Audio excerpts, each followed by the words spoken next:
Well, there's the best band in Britain, in my opinion. Big words. The Darkness, Growing on Me, on XFM 104.9. I'm Ricky Gervais with me, Steve Merchant and Karl Pilkington. Have you got the album? And already, they've had an argument.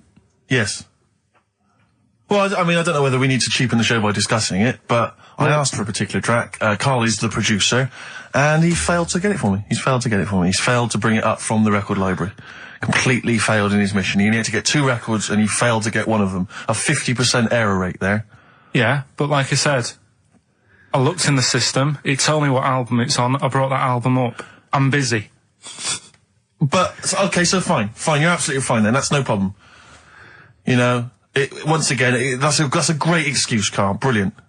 The show has been ruined, it's been partially ruined, but you've got a bit of an excuse. Alright, I didn't make a big deal out of it when you said, oh, and whilst you're down there, get us a new 50 Cent single. I never said, why are you down there, get the new 50 Cent single? I asked you if 50 Cent single was lying around. Yeah. If it hadn't been here, I wouldn't have worried. So I get it, yeah, I did that for you. Right. And then I come up, you say, has it got swearing in it? Well, I don't know, it's 5 to 1, Steve. I haven't got time, I've been whizzing around. You're the producer, it's the brand new single. I'd have thought it had been lying around in the XFM office anyway. But I don't have time to sit around listening to music. Sure, well, yeah. Right? I know that you have, now you've got an iPod that can hold 7,500 songs. I don't know when you're going to get round to loading all them on, but I haven't got the time. Sure. Busy. Yeah. Fine, okay, no, that's a perfect excuse, Karl. Well done, mate.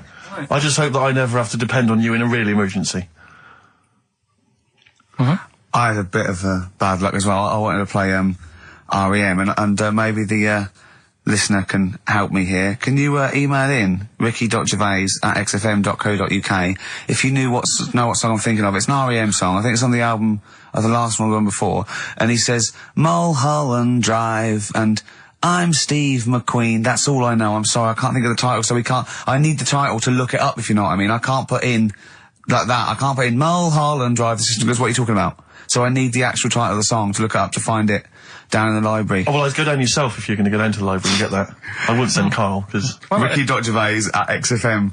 But if he wanted to, he did have time, because he came in at 1:20 rather than 5 to 1. Yeah. No, I told you about that record that I wanted it yesterday, didn't I? So you've had 24 hours notice. So that's not really an excuse, is it? But I did find one of my favourite songs of all time, which is Bones off the Benz album, and it is Radiohead on XFM 104.9. And here it is, because you gave me lots of time to find it. So. Sure. Yeah. Could have brought it in himself. No swearing in it.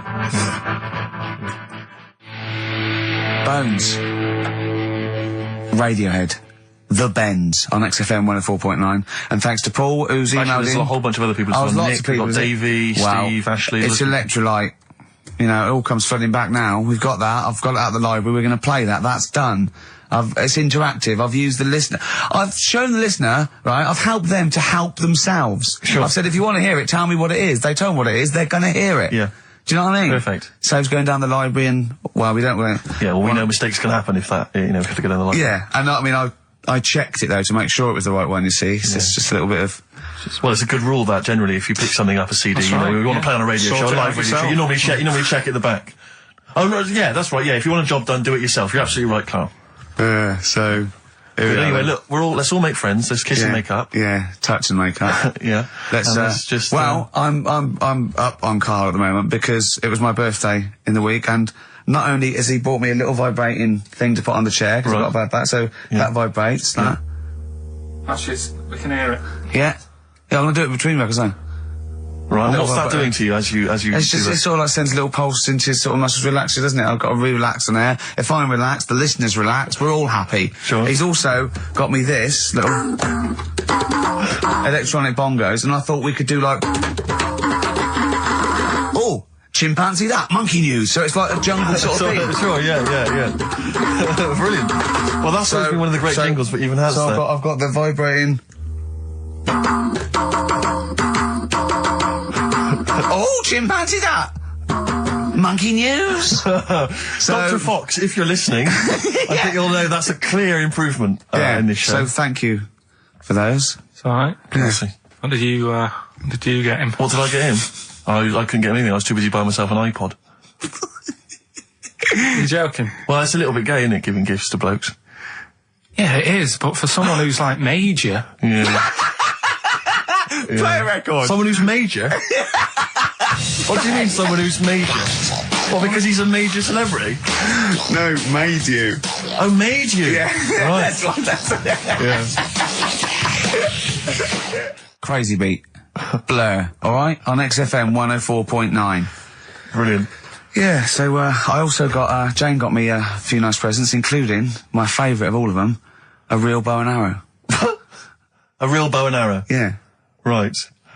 And what, you know, you're gonna rob from the rich, and give to the poor? Yeah! I just got to make the little outfit. You and your merry men. She's got me like 2 yards of green felt. Sure, yeah. And I've just got to find and a tailor. tree house. Yeah, someone who can make me a lovely little natty outfit. Yeah. Why has she bought you a bow and arrow? You live in central London, so where are you going to be using We've got a this? garden, I did it yesterday. I've got my finger though, because I'm meant to put protector, so it's just, it goes so fast, isn't it? I didn't understand that sentence. I'm here in the studio. I saw you point to your finger, so I'm guessing from that maybe you injured your finger. Yeah. For the listener, again, what exactly were you talking about then? No, because when you pull it back, it... Okay. So... And did you have a target? What do you use as a target? I had a big cardboard box flat on it, down a tree. Right. I go, oh, it's brilliant. Sure. I'm getting a bit excited thinking about it. Yeah, no, indeed. Because when I make that outfit, I'm going to be running round. Yeah. Yeah. So, and do you have a picture, like a face maybe on the target, like Osama bin Laden, something like that? Yeah. Sure. No, it just says, this way up, fragile. Right, okay. I forget what came in it. But, you know, it's good fun, isn't it, Carl? Bow and arrow, isn't it? Brilliant. Yeah? Would you like a little bow and arrow? Yeah, it's alright. Yeah. I forced I had a rifle as a kid. Did you? Yeah, that's... A real one? Yeah, just shooting cans and stuff. Yeah. It's alright. So... Well, a wonderful anecdote. Well, I went out with a drink with Carl in the week, and we went to a restaurant, didn't we, Carl? It's a good night. And we sat there, and next to me, when Carl came, next to me was what's his name? Ross Kemp. And he was sitting there, and I saw Carl, and I tapped him on the shoulder, Ross Kemp on the shoulder, and I pointed to Carl and him, and I said, "It's nice to see you two back together again." Nice. And Carl was horrified. But Carl didn't know that I'd already spoken to him before Carl arrived. I thought it was okay. I thought I could break the ice because I'd met him before. Sure. So he just thought I was insulting him. And in the week we were talking about his little head, weren't we, Carl? And Carl suddenly stopped the conversation and said, "If I had hair, what would we be talking about now?" I think he had enough of everyone talking about it. And he looked good though. It's a special little do. He had it sort of, cropped a little bit more. I like it when he's just freshly had it done. Mm. Do you like... Yeah. Has that ever happened to you, Steve? If you're somewhere, say if you sat somewhere, does someone sort of, is he anyone else who you look like, or would you say you're a bit of a one-off? I love these two. But to be fair... to be fair, he seems to be having to go at me an awful lot more than I do at him now. I mean, he just starts it, starts it out of nowhere. I think his is sort of a get back for the way you treat him as a producer, not, But he's not a producer! If he produced the show, I wouldn't have a reason to criticise, but... I think this is it. But seriously, I mean, it really winds me up now because, it started as a joke, but now it's abuse. Yeah. He got annoyed at Heat because it said Carl, producer, well, not so much a producer as just a bald mank. And he went, "Can they say that? Yeah. Can they say that?" See, that's a magazine, an independent publication that's identified what exactly it is you do. Yeah. There we go then. Go on, bring it on, because here we go. He's looking at me. I know he's thinking. I can hear the cogs I'm not thinking anything. It's Richard. No, that is true. Never a true word. Play a record. Now then, I heard this on VH1 in the week, and I have not been able to get it out of my head, and I really kind of want to get it in everyone else's mind now so they understand the pain I've been going through. Miss You by the Rolling Stones. Yeah.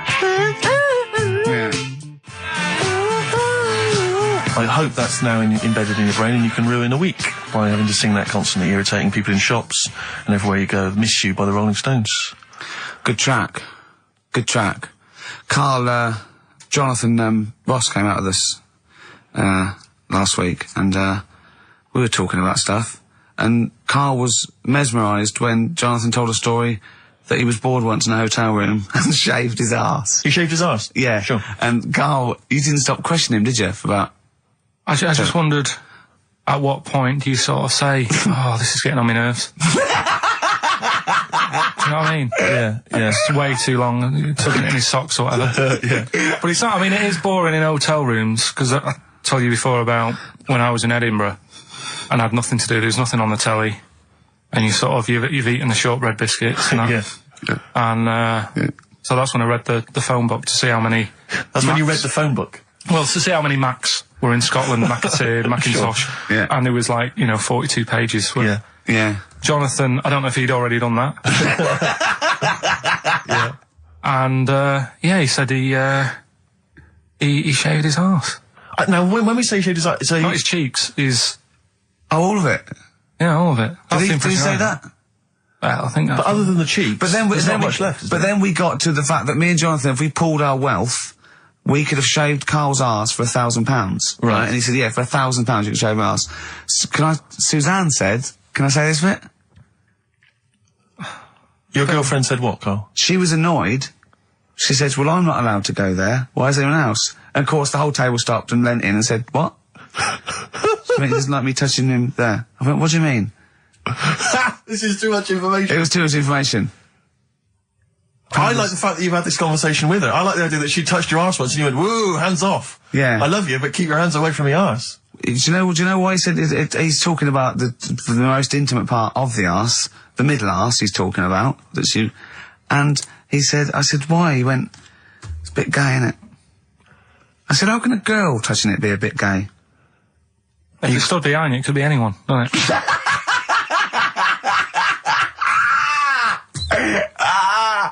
Oh, God. And it seemed, I mean, you can imagine the conversations we were having, right? And it's that thing that the waitress heard something every time she came over. She heard the word, like, Yeah. cock or... Jonathan Ross saying I shaved my arse. yeah. And, oh, dear. But it was, it was a good night, wasn't it? So, it's £1,000 now, isn't it? But presumably you give Suzanne half anyway, so everyone will be happy. You've used the arse to best effect. She's got half out of it, so she's made as much out of your arse as you have, in a sense. Me and Jonathan are happy. Yeah, but to be fair, it's his arse on the line. So... I know, but I mean, it's not like she's getting a bum deal. Well, she's no. getting 500, Yeah. quid. No, I understand that. But, do you reckon? Just thinking of some more. Play a record. Can I just ask, before you play the record, if we were to shave your arse, let's say we did it for charity or something, got sponsorship, how would we do it? Would we use one of those big kind of old-fashioned razors? No, I'd use a Bic Safety. I'd just straight And away. would you use a gel or a foam? No, I first of all, yeah, I think I just, lather it up. Right, So you lather foam. up his arse first? I do the outside bits, just goes straight down, big broad strokes, clean, right? Then I'd have to go in the crevices, and I'd need an assistant. I'd pop it apart, and just very gently go in there. I might even use electronic equipment, just so there was no sort of like nicks. Okay. So, an electric razor? or I might wax the internal middle arse. How did Jonathan do it? Because he did it on his own, didn't he? I just use mirrors. Why don't I'll ask him, we'll call him later. But, I don't know. Well, perhaps you listening have once shaved your arse, maybe during an exam or something. What I think, this is conjecture, but I think he was probably there, he'd had a shower, he'd shaved his face, right, I thought, well, he was naked, looks down and goes, oh, what a hairy arse. Well, hold on, I've got the razor in this hand, I've got the mirror there, I'm not on stage for a good 10 minutes. Yeah. There's one thing I don't like going on stage with, is a hairy arse. Bang, swing, wallop, done. On stage, thanks, see you later. See you next week. Yeah? What are you thinking, Carl? No, it's just how airy was it? Do you know what I mean? How airy was it? Because I imagine, you're saying mirrors and stuff. But he's how old is he now? He's 42. And they say your testicles drop quite a bit once you start getting old, don't they? Yeah. So he's got to make sure they're out of the way. Yeah, but I don't think I can speak for myself, as a similar age to Jonathan, that, there's millimetres in it. It's not like we tuck them in our socks in the morning. They're still in the same place. You really wouldn't know the difference. It wouldn't, if we filmed it in, time-lapse camera, it wouldn't be like a bungee jump. Do you know what I mean? They wouldn't be moving a lot. Yeah. All right. Do you think I told him he's a good-looking fella, Steve. Would you agree with that? I told Jonathan that he said that he just went for it as well. Yeah. So you spent a lot of time picturing Jonathan's naked arse. You'd let him give you money for arse touchery. Yeah. Whereas your girlfriend's got no chance, access to that. and you're saying he's a good-looking man. Do you want to play a record and think about what you've done? Interesting. 50 Cent, 21 Questions, new single from him. Well, me and Carl got a joint favourite lyric now. I love you like a fat kid loves cake. Yeah. That's great, isn't it? But, I mean, I like it because it's funny and humorous and cheeky. You like it because it means something, don't you? You think that that's the absolute truth. If someone was to say that to you, that would be the most romantic thing they could say, innit? Because it's... I don't know, I'm just thinking you know what it means. It's like the Elephant Man, right? The Elephant Man, that's what he's called. Again, you know what you're going to get. The fat kid loves cake. You've said it all, you don't have to say any more. I can't believe it. I'll tell you what made his day the other day. I love it. Jonathan Ross said The Elephant Man is one of the best films ever made. Yeah. Endorsed by a celebrity. I know. Well, by a film buff, really. It is good though, isn't it? It is a very good film, yeah. We have got Cheeky Freak of the Week coming up. Right. There's got a lot of stuff going on this week. In the freak world? Yeah. Is it really? Yeah, there's loads. I mean, stuff that we can... The one that hasn't made it. God, this is one that hasn't made it, so we'll judge it on that. Go on. There's a woman, right? Do you know how, I mean, in a way I thought Elephant Man, it was a bit tight because, you know, they sort of took him on a freak show, did a bit of a road show with him and stuff. Yeah. There's some woman, I think she's in India, like now, who, makes a lot of money because she's got 3 legs and like 7 toes stuff. And she was saying, people pay quite a lot of money. Not Squiddy Patel. It's not that much money, like, compared to here, but over there, it's like loads of money. Sure. And all you do is, you go around to her house and you pay this lot of money, and people just go, oh, look at that. Extra leg. Extra leg. Right. It's quite a lot of money in that. So she hasn't even got to go out on the road anymore, like in the old days? No, that's what annoyed me. It's like, well, you could get to them faster. You go and see them if they're paying the money. Sure. But yeah, what she could do is go in and buy a pair of shoes, right, and then nick one on the way out, because they only put one out, don't they? Good idea. So she could get, you know, 3 for the price of 2. Just one of the many perks of having 3 legs. Just one of having 3 legs. The other one is, I mean, keepy uppy. But she'd be good at that. Shouldn't do that. She just stays at home and puts the feet up. But anyway, that's not even Cheeky Freak of the Week. That's coming up later. Oh, brilliant. Now, Rockbusters, Dead in the Water, isn't it? We've killed that off, have we officially? We killed off Monkey News and Rockbusters. Didn't I tell you that there was some sort of petition for Monkey News? Was there? What was the story? A lot of, loads of emails and that. You mean you've done Monkey News? You mean you want to do Monkey News? No, but seriously, there's uproar. And people were like, you can't get rid of Monkey News. Yeah. Don't be doing that. Sort of what? Loads of people. Was it monkeys? Trying to write the complete works of Shakespeare? Did Tony Blair get a whiff of it, and he's coming down like a ton of bricks? And Rockbusters, Steve, if you've got a better competition, then we'll do yours. That's fine. Do you know what I mean? If that's what you want to do, we'll do. What did you want to do? No, I was just wondering whether we should perhaps not do a quiz at all, rather than do that piece of rubbish. Might be better to have nothing. Might be better just to have silence during that part of the show than have Rockbusters. I don't know. If I give you the clues and that, and if you think they sound rubbish, we're not doing it. Well, I know that. I guarantee they're going to sound rubbish. All right, let's make it the last Rockbusters then. This is the last Rockbusters. Well, it depends. This is if it's good, you get a reprieve. It's all about this. Okay. Okay. Go on then. Let's do Rockbusters then. Oh, we're doing it now. Should we play a record and do it after that? Do it after. Well, I'll tell you what. I'll tell you the prizes and then we'll come back with the clues. Because I've dug out that REM track. Excellent. So it's an interactive show. Okay, we've got the best summer holiday album ever. What we got on there? It's got Elvis versus Junkie XL. That's brilliant. Holly Valance is on there. Yeah. Laz Ketchup. It's all the stuff that the XFM listener is craving. Tribute to the Ramones album. We got Red Hot Chili Peppers are on there. Metallica. Street Legal from Bob Dylan. That's nice. Brilliant. Did you just buy that in the 4 for £20 from HMV deal? Fair enough. Once again, a good album. The Talons of Weng Chiang, a Doctor Who classic. Yeah. And there's something for the XFM listener, 8 Mile on DVD. I thought that was nice, that film. That was the last bit was funny. It's a good film. Some good rap-offs in that as well. Yeah. So let's play a tune and then we'll come back with the Rockbusters clues. REM, go on. Give it to him. REM, Electrolyte on XFM 104.9. Ricky Gervais, Steve Merchant, Karl Pilkington. I walk down Oxford Street every day to go to the office, and it is like running the gauntlet in Gladiator. It's not only is it just like, you know, you have to dodge people and they're dawdling or rushing or, you know, keeping into the road to get past some people but avoiding taxis. But it's like hands everywhere, like leaflets. I don't know. There must be 1 million leaflets given out. It's all mobile phones, sandwich shops. Teach yourself English. Yeah. Teach other people English. I know. And those charity people, something for Alzheimer's. And I've been caught about 6 times where I couldn't say no. I've got about 8 standing orders now because I just couldn't say no when they confront you. Yeah. Which is, you know. It's amazing how often I'm on the way to a meeting. I'm always on the way to a meeting, and then I always feel guilty if I walk past them again 2 minutes later with a HMV bag. Yeah, full. Yeah, exactly, crammed with bargains. I know, yeah. No, but, it's actually weird. They're like zombies. It's like you're fighting them off. You need a flaming torch to get past them. Or if it's not them, it's tourists. Just constantly, excuse me, can you take my photo outside HMV? Or outside Topshop?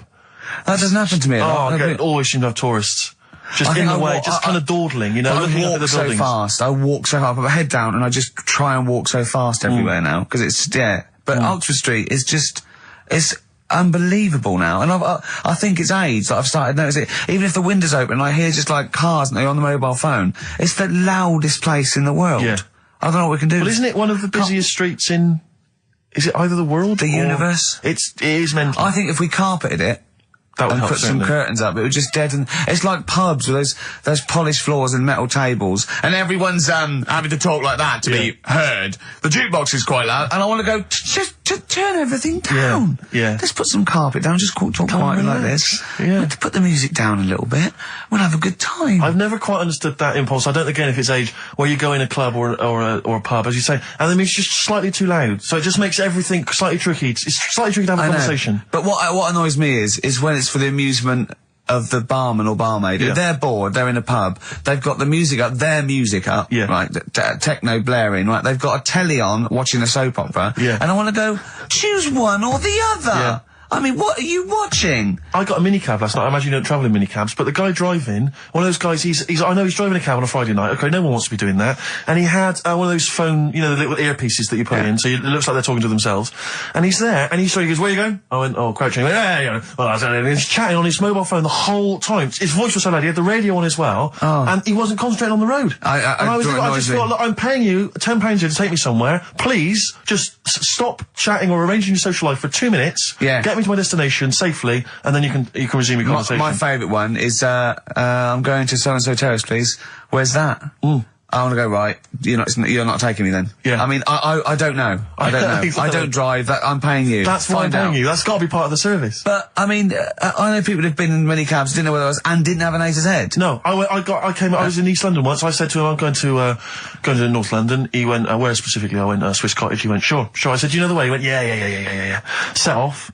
Along the way, he went, do you know the way? I said, I thought you knew. I said, have you not got an A to Z? He went, no. He was one of those guys who'd just taken his car out middle of the night. That was all he had. All he had, all his credentials were he had a car. No map, no torch. The 2 other things I bring with me. And he said, so we're driving along. He went, I could probably get you to Camden. I was like, okay.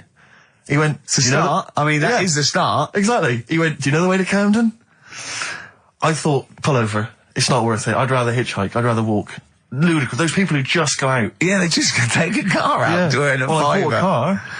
Oh, have you ever done that? No, well, I'm sick of living here. And you say about people hassling you. When you say here, you mean the world, don't you? No, just in London is doing me head in now. The other week, actually, walking home from here, and like you say, there's always someone hassling you, saying, do you want to buy this? Do you want one of these? Going down Carnaby Street, right? There's your first mistake. He said, into meditation. So I was like, I had a bit of time to kill, so I thought I'll have a chat, right? Have you got time? Oh, we've never got time, we're too busy. Yeah, I thought you were too busy before. Well, I said, what's all that then? What do you do? And he said, we teach you how to breathe. I was like, well, I'm 30. I think I've done alright. And he sort of said, forget it. Forget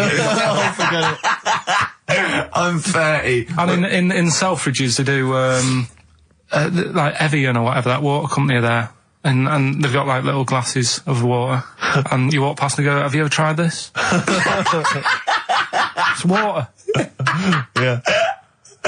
Oh, here you go, we'll try it. You go, Jesus Christ, is that what water is? What have I been drinking then? You've been drinking piss and mud. Have I? I'll have a bottle. Anyway, listen, Rockbusters. Oh, come on then. Let's get it done. Really? Yeah. Come on then. Right, so cryptic clues and initials, you work it out, it's a band and stuff. Yeah. Right, Brilliant. first one. Bob Holness.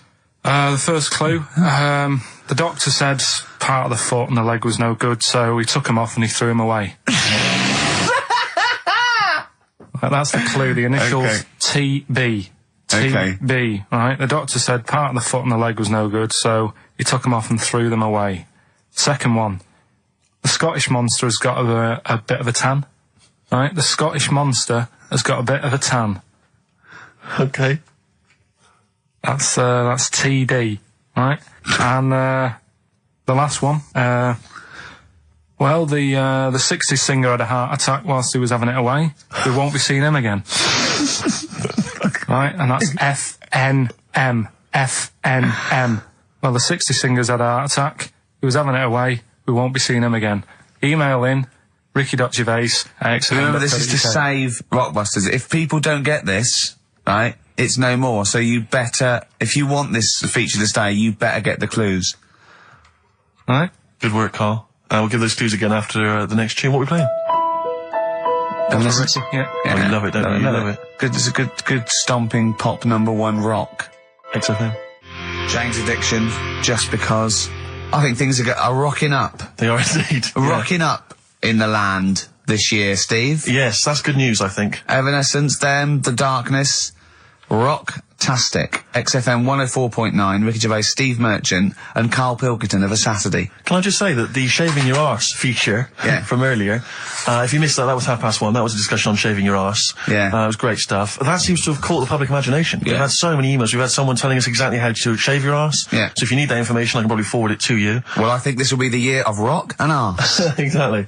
But it's extraordinary how, just a simple discussion like that you would think perhaps was crass, crude. Mind you, our listeners do like Karl talking about monkeys. Sure. Do you know what I mean? Yeah. It's not like it's something to be proud of. It's not like we changed a nation or freed a people or found no. a cure for something.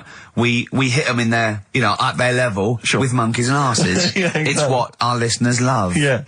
Monkeys and arses. Yeah. We should put that on the poster. I think. And they go together, because I joined the zoo, last time. We went down and became friends of the zoo, right? Oh, well, I thought maybe you had to sit in a cage for no.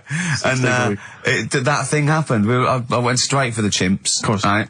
And there's sort of like 3 sort of big sort of adult ones there, and there's people with their kids, and I could see the people just putting their kids away as one of them went up and started putting his face up the other one's arse. Sure. And it was sort of like, I just can't be bothered to explain this to my children. Exactly. So I was just moving away. Oh, come on then. There's the lions. You're going to have a look at the lions. Yeah. What are they doing? They're just sniffing each other's asses. Yeah. Yes. I remember when I used to go to the zoo, I always felt there were certain animals that weren't getting a look in, really, that no one was particularly interested in. The tapir. Exactly. We were going straight to the snakes we were interested in. Yeah. Birds. I don't remember being particularly interested in birds. Big cats, although it's a bit depressing. Great apes. Reptile, you're right. Reptiles, yeah. Birds, unless it's a big one that you think can rip a dog apart. Yeah, a vulture you go, or an eagle, brilliant. Yeah, exactly, yeah. Owls are brilliant. Yeah, owls great, but I've always wanted a little owl on my desk. I'd like to be doing work and there'd be a little owl there, and I go, can you give me that pencil? And it just sort of goes over and gets me a pencil, goes, cheers, and it just watches me and it thinks I'm brilliant. Do you know what I mean? Not really, no. No? No, I've never had an urge to have any kind of animal sat on my desk. No, Carl? You'd like a little owl, wouldn't you? That helped you. No, I had a little magpie, didn't I? We've talked about that. Oh, he came down and started pecking your grifter, didn't he? Yeah.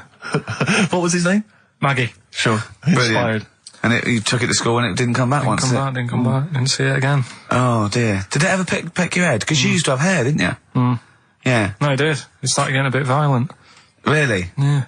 Was it becoming sort of age when adolescence, probably sexual frustration sort, because I think magpies go for shiny objects, don't they? And you were probably sort of probably losing it a little bit then in the front, and so when the sun was out, There's a bit of a sheen on the front. they saw a glare and thought, I'll have that. Yeah. What is that? That's brilliant. Yeah.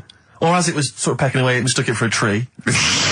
Yeah, because of the noise. Because of the noise. Yeah, the hollow sound. I squeezed his head yesterday. We should just point out, if you're a new listener to XFM, you might not realise that one of Ricky's many sexual peccadillos, I'm assuming it's a sexual thing, I can't justify it any other way, is to just squeeze Carl's head. Yeah. Front I don't know what it wise, is. sidewise. I don't know what it is. I don't know if it's sexual or, like when you've got a little kitten, you want to squeeze his little face. Do you know what I mean? Do you know what I mean by that, Carl? Yeah, A yeah, little I said puppy that. or So kid. before squeeze a little head. Yeah, exactly, and I feel that with you, because it's sort of like, he gives so much. Look at Carl's face, he gives so much. It is like he can understand what we're saying. Yeah. And that's what the connection is, I think, between me and Carl and other animals. It's like he can understand what we're saying. But I squeezed it yesterday, and Carl went, I definitely had something crack. Yeah. Because I'm trying to see how hard I can squeeze it. Yeah, I think that was you just thinking, Carl. To be fair. I think the cogs just started to...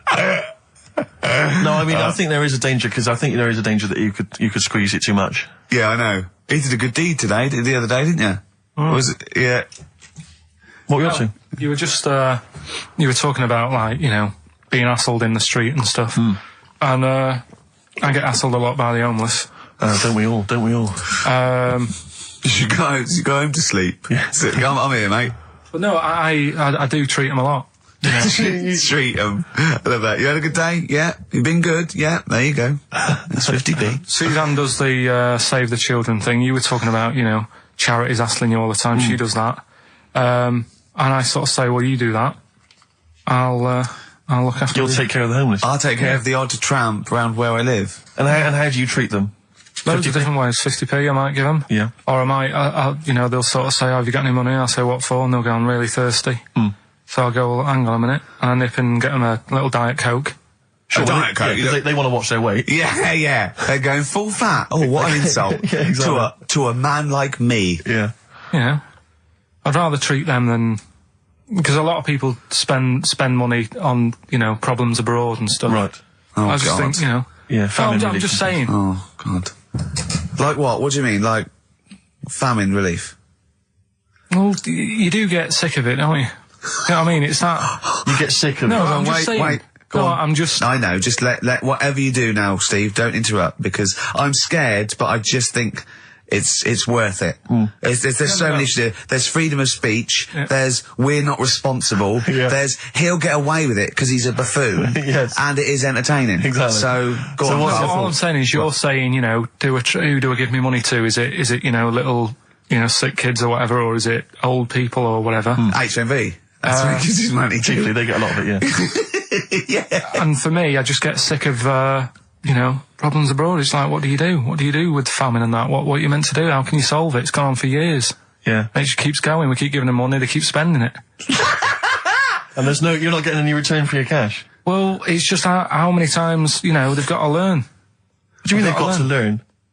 What, you're going to teach them a lesson? What do you mean they've got to learn? What do you mean? Well, what are they doing with it?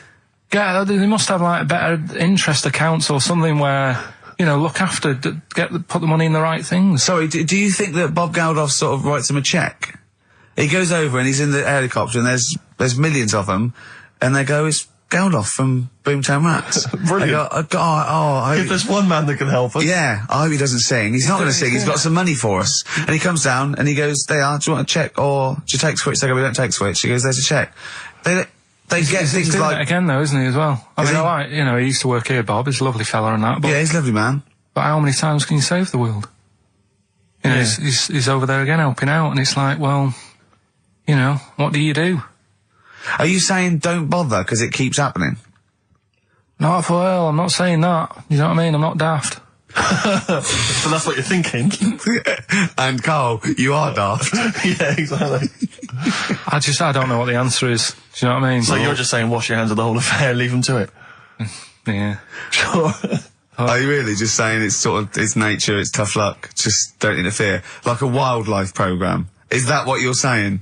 Don't interfere. Are you basically you're saying it's not my concern? This has got a bit heavy. Can we do Cheeky Freak of the Week? Let's play a record.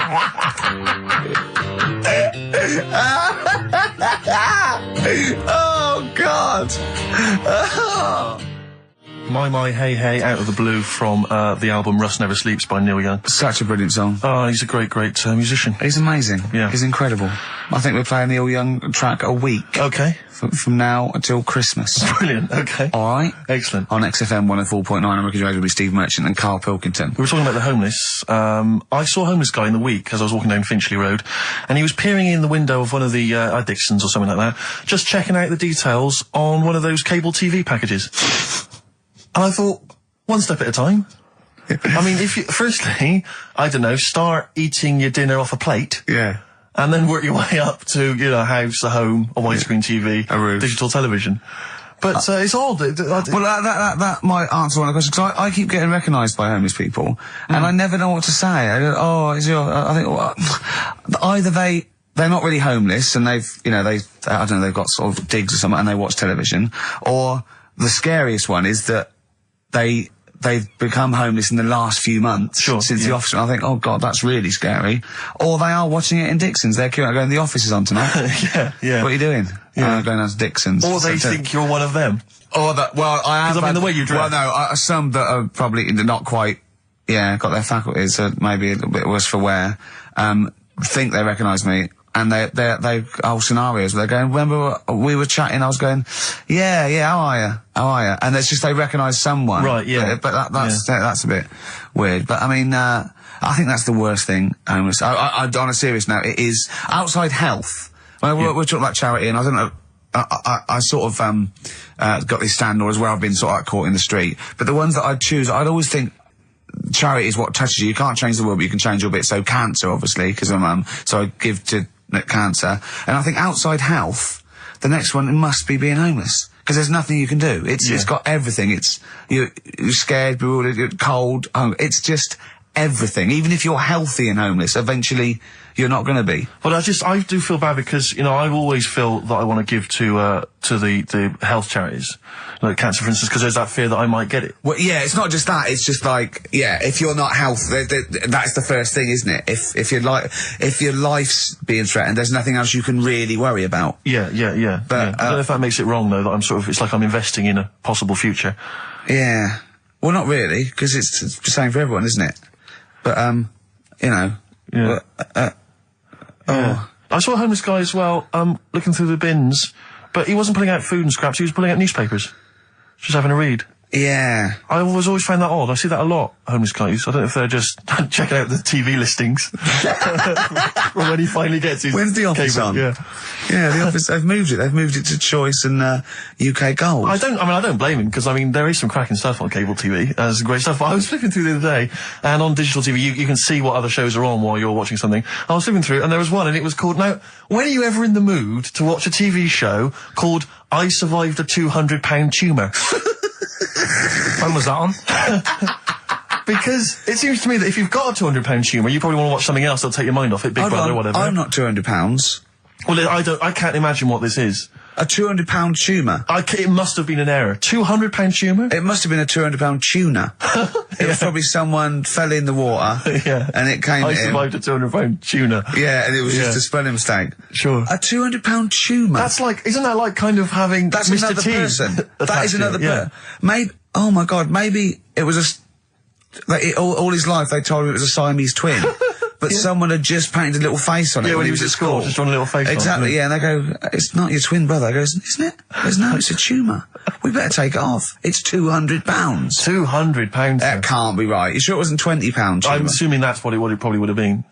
But it was certainly £200 on the digital thing. Maybe that's a mistake. That's great, isn't it? They're trying to make it more interesting. Yeah. It's someone at Carl got there. £20 tumour. Let's make it 200. At least they're watch. Exactly. That's what I'd be like, though. I wouldn't want to go to the doctors. You know what I'm like? A £200 tumour. I know. It's just that thing. I mean, you know what I'm like. I don't like. It depends where it is as well. Taking your clothes off and all that. There's the pressure in it. You don't like anything being touched, do you? I remember when he said he doesn't check his balls. He doesn't like the feel. That's live with me. He doesn't like the feel. I think, do you mean that you don't like what it feels like in your balls when you're fiddling with them? Because I imagined it that you meant you don't like the feel, i.e. in your fingertips, you don't like the feel of your balls. It's the thing of, you start thinking about what you're actually touching, and there's something in there, and you might break them and all that. I don't like it. They are delicate. I am scared with the little knobbly bits, yeah. What knobbly bits?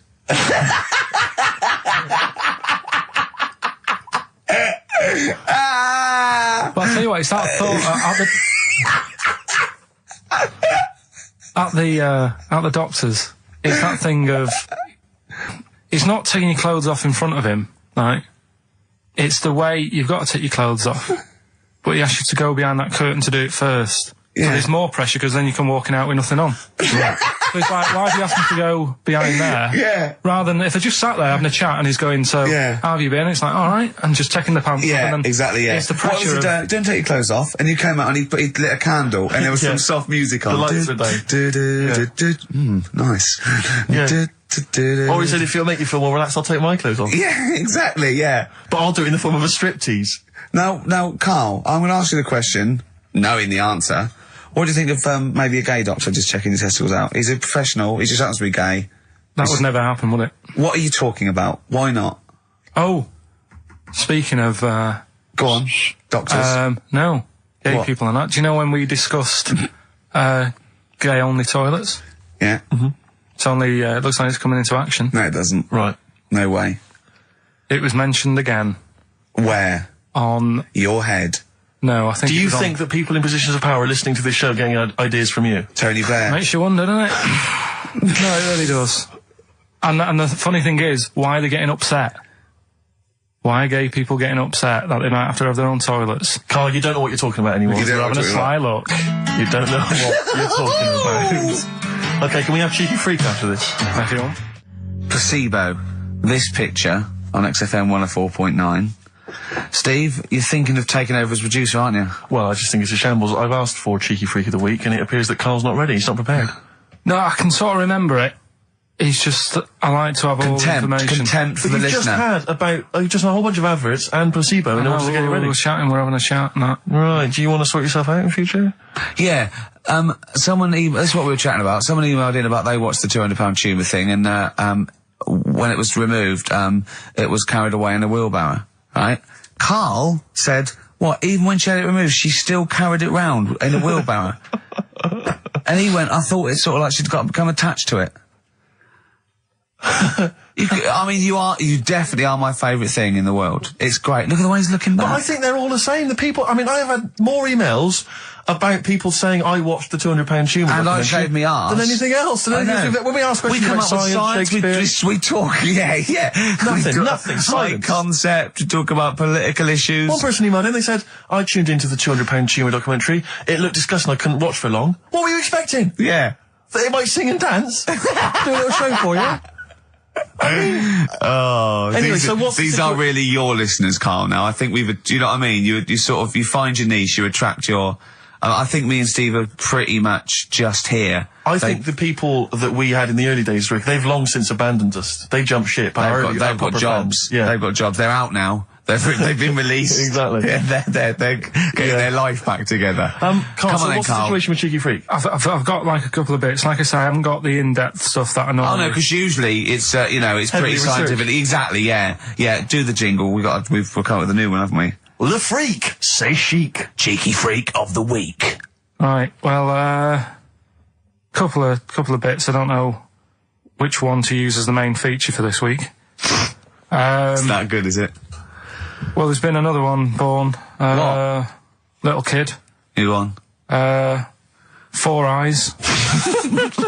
Insult. Just a guy who wears glasses. Come on. 4 eyes, 2 noses, 2 mouths.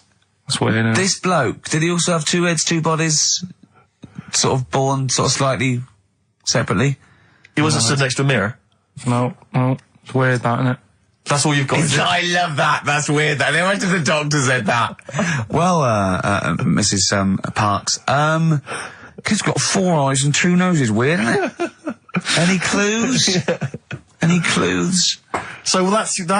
That's all the one. information. Well, I'll tell you what, No, but that again- shouldn't be the main one. Okay, I've answered but it. like I say, what's the idea of this feature? What do I say all the time? Don't know. I always say, think about it. Think about what that would be like. Okay. What? Giving birth to him? No. Being, I think it's a girl. Being like her. 2 mouths. 4 eyes. What would that be like? Mad, innit? I don't know what this feature is. I don't know why. Is there another one? Is that, you said I mean, I hope everyone took the opportunity there during that silence to just think about what it would be like. I know I was. Could she talk with a mouthful? What? Is that allowed? Because she's got 2 mouths. Yeah. Yeah. Would that be alright in her house? She'd be eating Yeah, one, she can talk with one mouth and eat with the other, I Right, well, suppose. listen, the main one, right? You've thought about that. That's good. The main cheeky freak of the week. I haven't got all the details. Smallest person ever. Right? How big would you say that is? Carl is now sort of like holding his hands up like a fisherman, long ways. That's about 1 foot. Right. Smallest man in the world. I printed the thing off and I can't find it. There's a little picture of him. Right? The odd thing was... But why have you asked me how... Did it say, or was it a picture of him? I didn't really read it. Of course you didn't. Of course you didn't. Jesus. I just saw it and thought, oh, that's... What, that's you straight away assumed it was natural size? No, it was that big. But what do you mean it was that big? Little fella, like that. But why are you doing that? What? It was a page with a little fella. How do you know that was natural size? No, it was, because he said it's world's smallest man. And the funny thing is, I've read the first line, I always read the first line, it said world's smallest man. Well done. The weird thing is, he got an head like a light bulb. The shape of it, apparently. I don't know if that's got anything to do with his shape and size. God. That big. His name's Mr. Watts. And the annoying thing is, what got me is, if you're that big, Yeah. right, don't have your picture taken next to a fruit bowl. Why was he having his photo taken next to a fruit bowl? Don't know. Whoever the photographer was, obviously having a bit of a laugh. Yeah. At his expense. Because you would just stand in the middle of nowhere, you'd look normal and that, but he was stood there, just leaning on an apple. Leaning on an apple? What is this? In what world do you inhabit? This was on the internet. And I printed it off. Leaning on an apple? Was it Tom Thumb? What is this? Are you sure it wasn't some sort of sci-fi show they're advertising? No, it was Leaning on it. Can you just lean on the apple? Just lean on the apple there. Do me a favour, you stand next to my chihuahua. You're not taking the piss, are you? No, not at all, no. Would you mind leaning on this matchbox? Yeah. Leaning on an apple. And that's what, so he just said he's the world's smallest man leaning on an apple. smallest man, said about his head being like a light bulb, I don't know what that meant. And I just thought, right, that'll do. That's that sorted. Cheeky Rig of the Week done. I think that was on like Monday. Right? I found that. I thought that's done. Printed it off. Forgot to get it off the photocopier.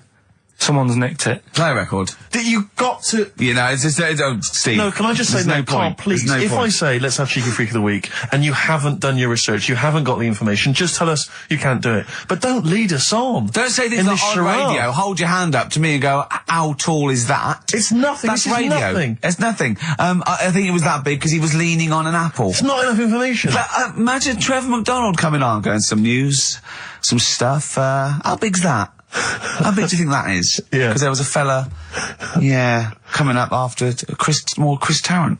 Play a record. I'm angry. I'm actually angry. And if Monkey News is in any way similar, you've really pulled your finger out with that, have you? Mm-hmm. Good. Let's have Rockbusters answers next. Supersonic. Oasis on XFM 104.9. Right. Getting through it. It's the Rockbusters. Right. It's the Rockbusters results, really, because this is a very important result. It's whether they stay in the Premiership or are relegated. This is the playoffs for Karl. Okay? You need 3 points. You need 3 points to stay up, Karl. Go on. Right, had a lot of right answers in that. Right, okay. That's in your favour. You know. Okay. The first clue was the doctor said part of the foot and the leg was no good, so he took them off. He threw them away. Yeah. The initials TB. Yeah. Right. Go on. Tony Bennett. Alright, that's Tony Bennett. Tony Bennett. Tony Bennett. Yeah. Okay, that's a warning. That's a yellow card. That is a yellow card, but you can still get the points. Right. Because his name's not Bennett. Tony, brilliant. Tony, perfect. A pun. Knee, his name's Tony. Perfect. Bennett, no, his name's Bennett. See? Well, he's in London this week as well, so I don't know if it's sold out. I won't mind. Are you on drugs? Or did I actually crack your head? Did I actually give you some brain damage? Because you're worse than usual now. It's like, go on. Right, the second one. That's a Scottish fella. We've got to speed this show up. Hang on a minute, hang on. I've just got to make sure it's right. We don't want to look stupid. Right? That Scottish monster has got a bit of a tan. I don't think we can look stupid with material like this. TD, that Scottish monster's got a bit of a tan. The answer there, the Darkness. I'll give you that. Right. Well done. And the last one. Goal. The 60s singer, he had a heart attack the other way whilst having it away. You won't be seeing him again. The initials FNM. That's Faith No More. Adam Faith. Right? No! Doesn't count! Why not? Adam Faith No More. Right? Adam Faith No More. So, sorry, what is the clue? Is the clue Adam Faith, or is it Faith No More? Just Faith, I suppose. Just Faith No More. He's a 60s singer. So we got that. That's that. Safe for next week. Who's the winner? What do you make of it? You've got the deciding vote, Rick. Well, come on. I mean, you know my feelings. It works, Faith No More, but he's mixed up what cryptic is and that, because the fella, I mean, Adam Faith did actually die having it away, didn't he? Yeah. So it's all about him. It's all right. All the facts are right. Anyway. Okay, I think he's got a reprieve. I think I'll give it to him. I think I've got to give it to him, Steve. I think I have. He actually pulled that out of the bag, that one. There's no Jamaican fellas seeing icebergs or, you know, Whitney Houston. The closest he came to is Bennett, and I'll let him off that. I've got to be a fair ref here. Well, fair enough, and well done to, you know, I'm always a fan of names that for some reason just strike me or tickle me. Yeah. And this week the lucky winner is, Dave Suckling. There's nothing amusing about that. Oh dear. So well done to Dave Suckling. Okay. Suckling wins it. Suckling takes the prize. He takes the prizes, and well done to him. I guess there's more of that next week, and we're fast approaching the end of the show, Rick. I know you are excited about that, as am I. Well, I know, but the best to come, because we've still got Bruce Springsteen coming up now, followed by Monkey News. Monkey News. It's amazing. What an amazing show this is. Shape.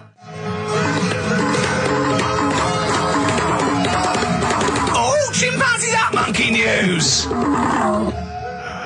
Excellent. So, Monkey News time on XFM. Karl Pilkington, the man in the hot seat. Karl, what have you got for us? Okay, Monkey News this week. We've covered a lot of stuff. We have indeed.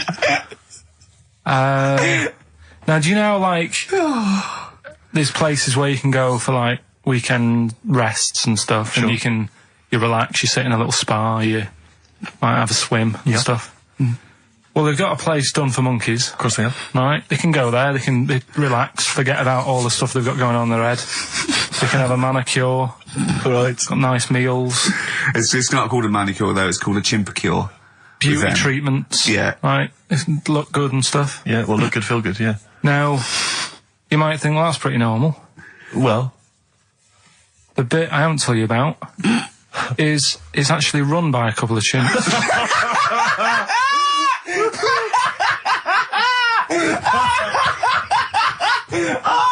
Oh God! Oh God!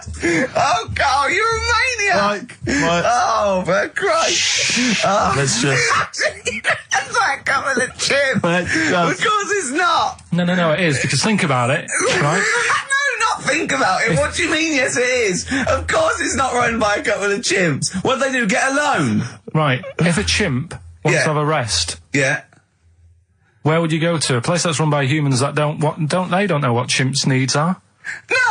My point is this: how did they get it together? How did the two chimps, Mr. and Mrs. Chimp, went for a loan and said, "I'll tell you what we need: a spa." I think it started off quite simple, right? Just you know, basic stuff. But they've expanded over time because it's become so popular. It's gone mental down there. Sure. Go! They've all heard about it. Now, the thing is, the problem is this, right? That isn't even the top and bottom of it, right? Oh, Christ! The problem is, it's been going on and on and on, right? It's been earning a lot of money and stuff. The monkeys are happy. The monkeys that go there are loving it. They're telling friends and stuff. They're all coming to it.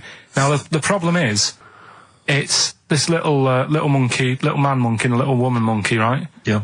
Who were sort of girlfriend and boyfriend. Sort of. It's an open relationship. They can play around if they want. Well, the problem is they're not married, right?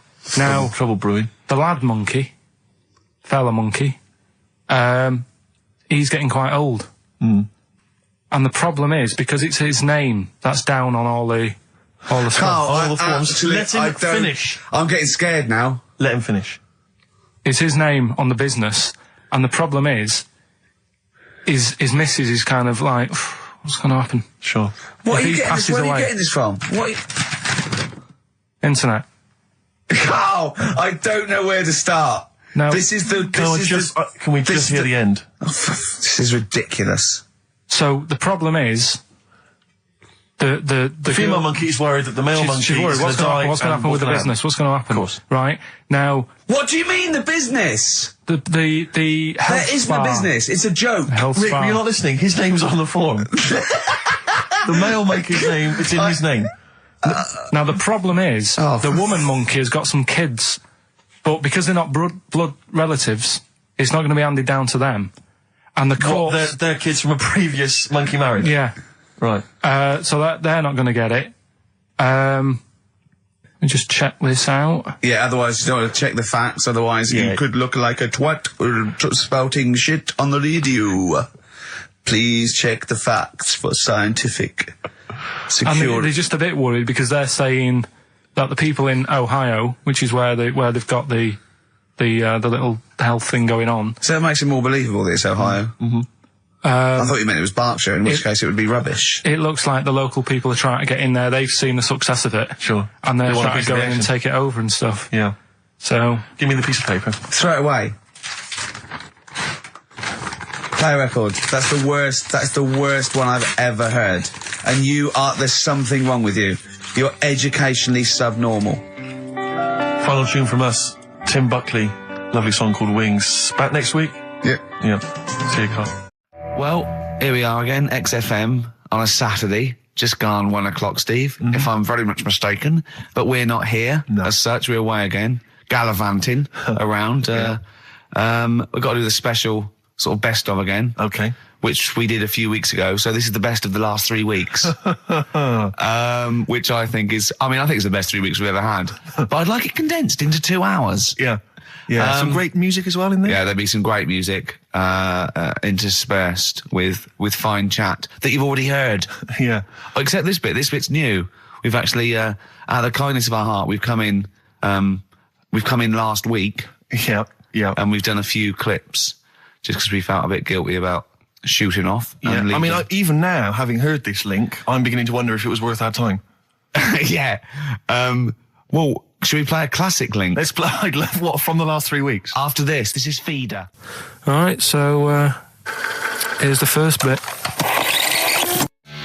Ash, and Sometimes, lovely song. Got to apologise to our producer there, because he was worried about, there was nothing wrong with it. It's just like saying, you like watching birds in the garden. It's just that I think you're better than that. I know, it's cheap, isn't it, to say, like, we like I like tits. tits. Yeah, I like cocks. So, we're a bit more literary now. One of my favourite things is Fanny by Gaslight. Really? That's Yeah. interesting. That's interesting. I'm a big fan of Moby Dick. Oh yeah, the book, Moby Dick, yeah, not the medical condition. There's nothing innuendo. No, it's the big, horrible thing that used to swallow semen. Yeah. Now, in the winter, Yeah. Steve, Go on. there's nothing I like more than Yeah. to keep my hands warm in a muff. No, sure. You mean those kind of furry things that sort of classy-looking ladies? Yeah, used to posh have? ladies often put their hands in. You know when you have a nice, like a party and they're Yeah, a all nice leaving. party, yeah, a and winter party. And you might take the wrong hat or something. There's nothing I like more than to see two posh women with their hands in each other's muffs. Oh, that's always a And fun they're going, bit. oh, this must be yours. Yeah, that is It's- always funny. Yeah. That's always funny. Yeah. But seriously, no, I'll stop this. You're right. I've got a degree of... I think I just remembered that my favourite Beatles song is "Come Together." Yeah. Now, we're going to stop this now, Carl, because it's childish. You're right. I've got a philosophy degree, for Christ's sake, and it's about time. Who's your favourite philosopher? Do you mind me asking? Well, I would tell you, except when I have a talk about it, I go into a Cockney accent. Really? So it can be like my favourite philosopher. I like a bit of Kant. Right. Is that Immanuel Kant, Yeah. the philosopher? Yeah. That's strange. Yeah. That's strange. What's his name again? Kant. Oh, yeah. Yeah. That can be weird. Can be strange. Look at Carl's Look at face. his face. Look at his face. Join in, Carl. Undo your trousers. Just We'd let be it like hang out. Stan Let your Boardman cock hang when he out. told the Fokker joke. Yeah. We won't do local radio again for 10 years. Finally, White Van Man, what do you make of the fact that Sainsbury's are bringing in square tins? Is that a concern for you? Is that true? Apparently so. Why? Don't know. Like it's easy to stack. This is what the guy in the Sun has said. That should be interesting. That should be his comment on Sainsbury's are bringing in square tins. Is that should be interesting for meatballs.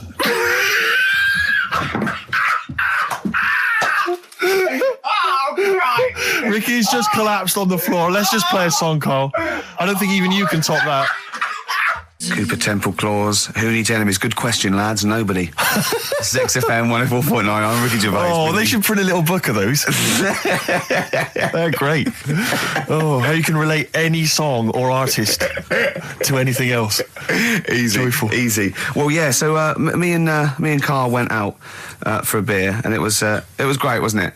Yeah, We started off, good. and you met my mate Robin, didn't you? Yeah. And some of the stories. Do you want to tell Steve some things about Robin that you've Robin, done? do you know him well? Yes. Well, do you know about his worm problem as a kid? Go on. Right. He, what I can remember is he had worms as a kid. Not sure how you get him. He never answered me. He was getting a bit touchy about it. Right. This is like the second time I met him. I think he was a bit annoyed that Ricky told me about his problem. What Yes. now? Straight away, you not being there, instinctively, what do you think went on with this story about worms? My suspicion is rather like when you told a group of people that Robin had once suckled milk from a cow's udder. Yeah. Did he mention that as well? Yeah. Yeah. My suspicion is that, like the cow story, the worm story is not true. But And why would he get so sort of uppity about it? Well, Because it's not true. Imagine if that wasn't the first time he'd done it. Imagine if he did that every single time he was with somebody for the first time and Robin was just met them. He will tell that story to anyone. But they do say there's no smoke without fire. Oh, Robin! I also told him that the way Robin cured these worms was because the doctor told his mother, right, to hold a piece of ham or cheese near Robin's anus so the worms would come out for the food, and he believed it. I'll tell you why, though. I said to Robin used to sit on Spam to try and get the worms out, and he believed it. But Steve, right, do you remember that story about 3 or 4 years ago where there was some bloke in the army? He went away to somewhere, Vietnam or whatever. He was messing about in the woods.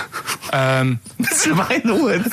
Shouldn't he have been fighting? Whatever. Yeah. Right, and he walked through some lake, and I think he cut his toe or something on something, and some worm of some sort crawled in the gash. Yeah. And it was in his body, and the doctor said, we've got to get this out of your body. So what they did was, they said, right, the thinnest part or something of your body that things can crawl through is on the top of your head. So they wrapped Where the skull is. So they wrapped some bacon. No, they didn't! They did. That's that right. thing. So he's gone in by the toe. So what we do is, I'll tell you what, that worm's probably heading straight for the head. We'll put a bit of bacon on it. The thinnest part of the body is the skull. Of course it's not the thinnest part of the body. It's where your brain case is, isn't it? It's the skull. There was a reason for it. And it was like they stuck some bacon on his head. And As ever, the vital piece of information, i.e. the reason, Carl seems to have forgotten. Because the worm was in his body, and they said everyone likes the smell of bacon. Including worms. Even a Vietnamese lake worm. They love Remember bacon. Remember last week when I said about the little fella with the bone with no brain, and you were proved wrong? No. Please. No. We were saying it wasn't a little fella. We were saying it was a stillborn child. It wasn't a little You're fella. changing it now. You weren't having any of it last week. Right, hang on a minute. I'm getting confused. There was a Vietnamese snake that went inside of a soldier. A little like maggot or some sort that you have to get out of your body because it causes problems. Yes, and so in order to get it out of the He runs body, amok. they strapped bacon to his head. Yeah. That is great. This doctor. And did that work? I think so. They had a picture of him smiling. Oh, God, what, the worm or the bloke? The bloke. Oh, dear. Honestly, I hope someone knows the story. And Right. it was about 3 years ago, I reckon.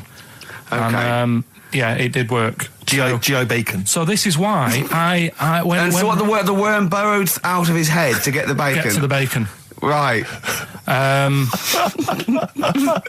That's great. So this is why when Robin was telling his story, I was a little bit disappointed if it wasn't true. Right. Because in a way, You know, Robin's never been to Vietnam. No, but what do you really think that Robin, well, as Robin said at the time, Carl, why would I sit on ham then tell Ricky Gervais? It's a very good point. because if he was a kid, you do daft things like that as a kid. Right. You know He's what I mean? telling Ricky Gervais, though. Yeah.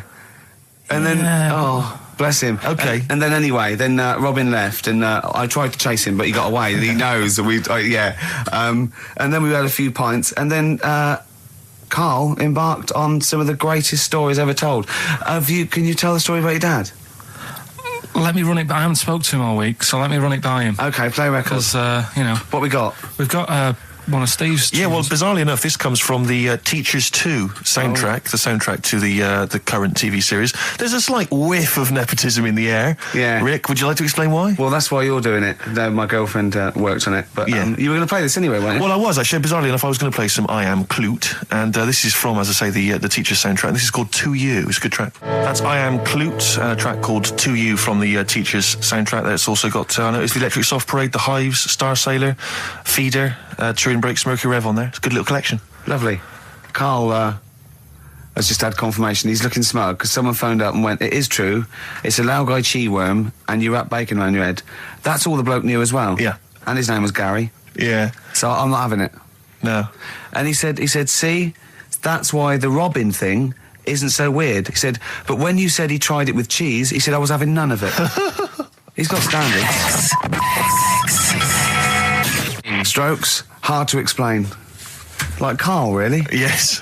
Yes. So, Carl, concentrate. Yeah, go on. So, we'll leave the worm with the bacon wrapped round the head, shall we? Well, if you're ever caught in the jungle, Yeah. Always carry some... bit of Danish. Good advice. Lovely. I'm Ricky Gervais, with me Stephen Merchant and Karl Pilkington. Yep. Our producer. Right. In inverted commas, heat put. Yeah. Yeah, they know. They know. How you doing, all right, Carl? Yeah, didn't they also write something about me bald round head? Yes, perfectly round little Yeah. bald man head, they said, so... Because you need to know that when you listen to the radio on that. Really matters what my hair's doing.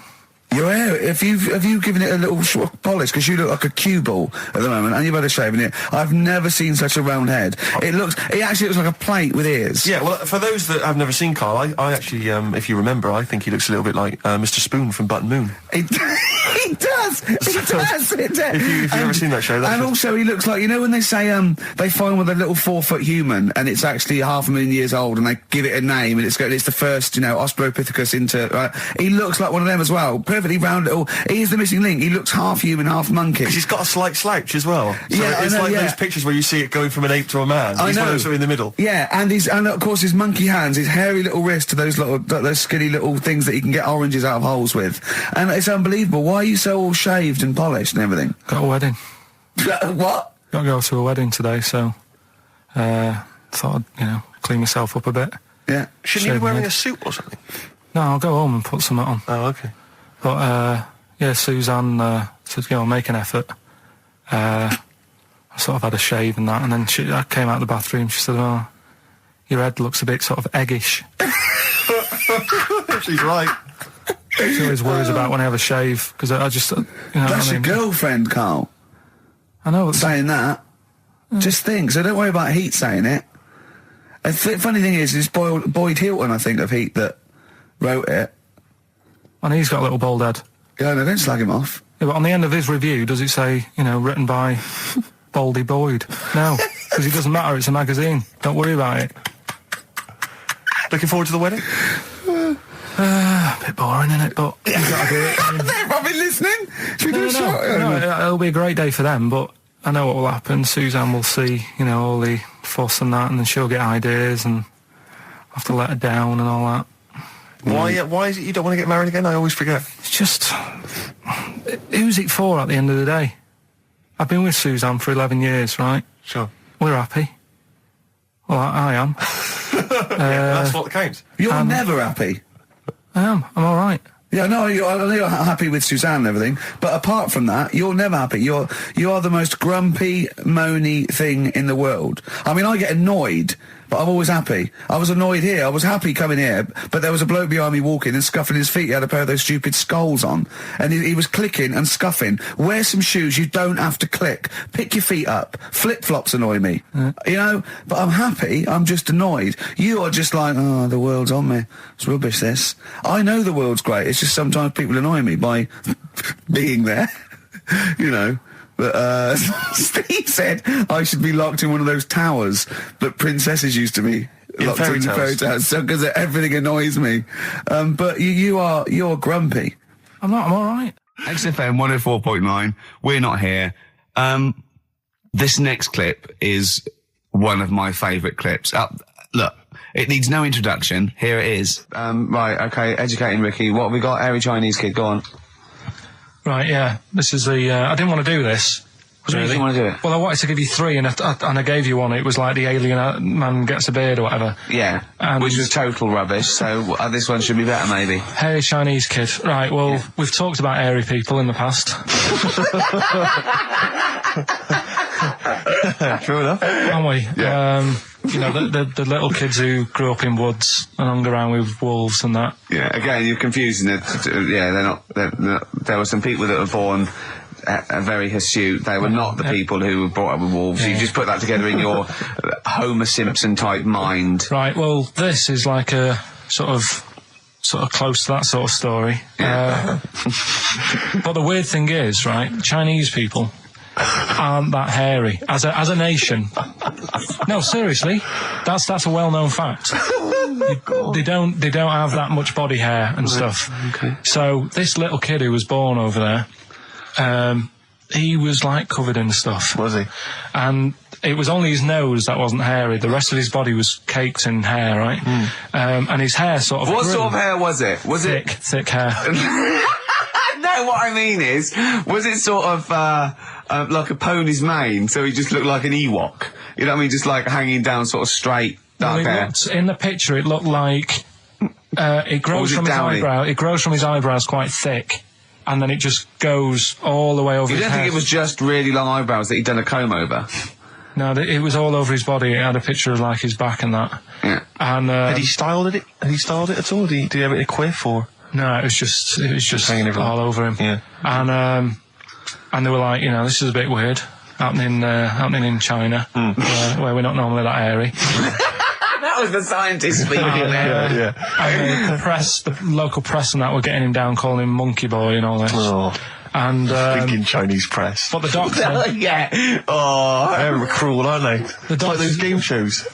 Well, that's Japanese, isn't it? Yeah. That's what, yeah. And the doctor said, I was Carl talking through all that time while we were just like talking to each other then. Because I turned round and I still saw he was talking. So anyway, the local press came in to see the hairy boy, the monkey boy. And they were like being tight, taking the mickey out of him, and the doctor said showing him nuts. Said he's only hairy. Said he's a healthy young kid. The only faults he's got is he's got a little bit of eczema and a boil. And he said everybody should just treat him the same, and I think he grew up a healthy kid. Yeah, so that's the that's the end of the story. That's not a story. Why? But I've got nothing. I don't know what to say to that. So someone in China was born slightly hairier than the rest, and he was normal apart from eczema and a boil. That to me isn't a story. But if it is, I've got a million. I mean, it's sort of like bloke from Manchester went a bit bolder than the rest, got a job on radio. He was normal. I mean, that's not a story, is it? So we'll move on to this next one, right, which is brilliant. Dead short story. So, right, old woman, about 70 years old. She's normally fit and healthy and stuff. Nothing wrong with her. She's having a good life. And one day, she goes for a check to the doctors, just to check herself out, because she's getting on a bit. It says, take your clothes off and that. So she does. And checks her out. Says, yeah, you're looking good, turn round. He said, oh, God. He said, you got a tumour on your buttock. Right?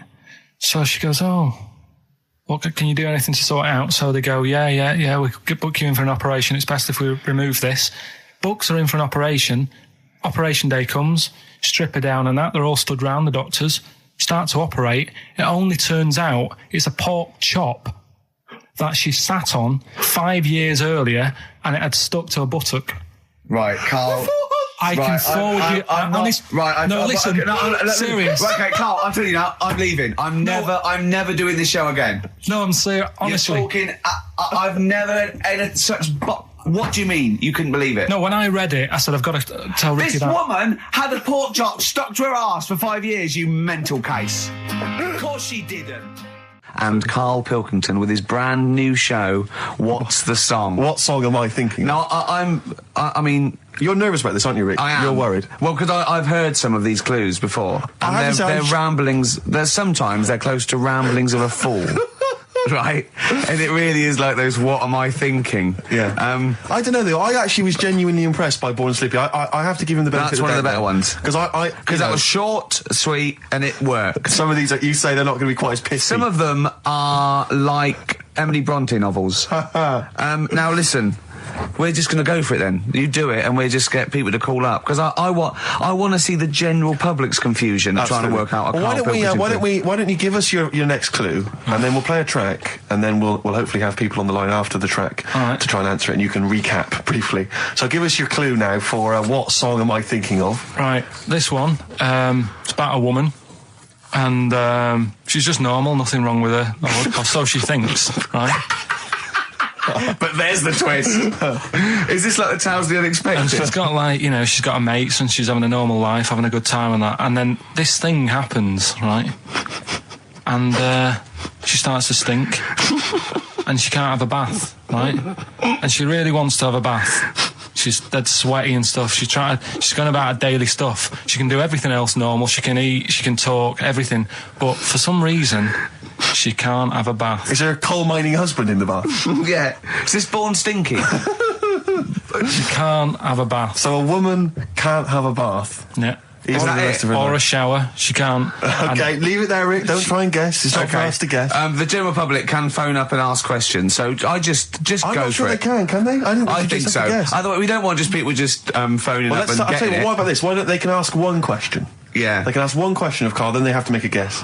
Okay. 08700 800 1234. Have we got someone on the line now? Let's do it. Let's go for one. Let's go for one. This is edgy radio. This is letting Karl stuff. live. Go on. Hello, XFM. Hello, I'm ringing about what's the song? Absolutely. What do you think? Well, I'm going for Dirty Diana. Dirty Diana. See, that works. That's a great guess. It does. Yeah, but it doesn't work because why can't she have a bath? Okay, so the answer is in there. I was going to ask you. Well, that's your one question. That'd be the answer. That would be the answer, I'm afraid. What was your name? Shelley. Shelley, thanks very much. Shelley, I should tell you that, that you should never take this personally because no one can really get into the mind of Karl. So don't beat yourself up about this. I don't expect anyone to get these clues. No. So well done. That is a fine guess. Thank you. Thank you. Okay. Anyone else there? Let's hello, XFM. Who's that on the line? It's Chris. Hello, Chris. A question for Karl? Before you give us I haven't thought of a really good question or anything yet. You just want to go for the guess?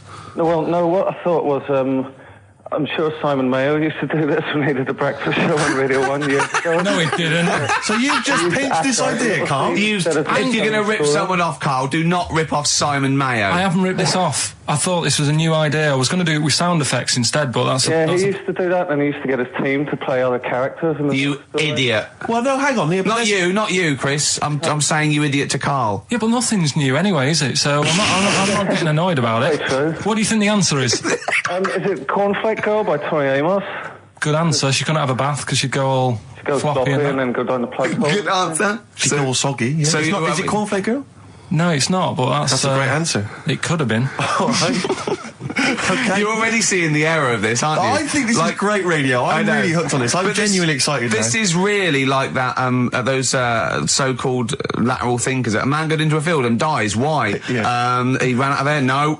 Yeah. Not the one I'm thinking of. He was shot. Well, no. Yeah. That was a good answer, but... Couldn't, Simon Mayo, sue you or something for doing it? Will you stop? Don't mention that. Yeah. Listen, I think if you're going to steal ideas from someone, it should be a brain box like Mayo. I mean, he's the man who's the only example of one I can ever remember here on his show, because I was quite young then, was some people were pretending to, tap someone's phone or something, and then they got caught, and the answer was just bugging by whistle, because they were... Genius. That was absolute genius. That's absolute genius. See, Karl, that's the sort of standard you've got to come up against. Yeah. Thanks very much, Chris. The phone lines are hot. Hello, XFM. Hi, is it Candy Perfume Girl? Is it what? Candy Perfume Girl. Candy Perfume Girl? Yeah. Candy Perfume Girl. Is it? Well, who's that by? Madonna. No, it's... That sounds like an obscure album track. No, Wow. it's one of her songs. Just think about it. She stinks and everything. She's a normal life. I didn't say she was a sweet or anything. But for some reason she can't have a bath or a shower. Is this a big song? Just to give him a clue. It's a bigger song than Candy Sweet Girl. Thank you very much indeed for your guess. It clearly is Thank right. you. Cheers. Sorry. Okay, one more, then we go to a record. Come on. Okay. Go on. Hello, XFM. Carl. Yeah. Is it High and Dry by Radiohead? High and dry. High and dry. Now that's great. She smells, which is another word for high. She's dry because she doesn't have a shower. Carl, if it isn't that, yours will never be as good as that. He's the winner. Whatever you're thinking of, that clue is brilliant. What's your name, mate? It's Richie. Richard, I mean, you can't beat that. That's a bit too lateral.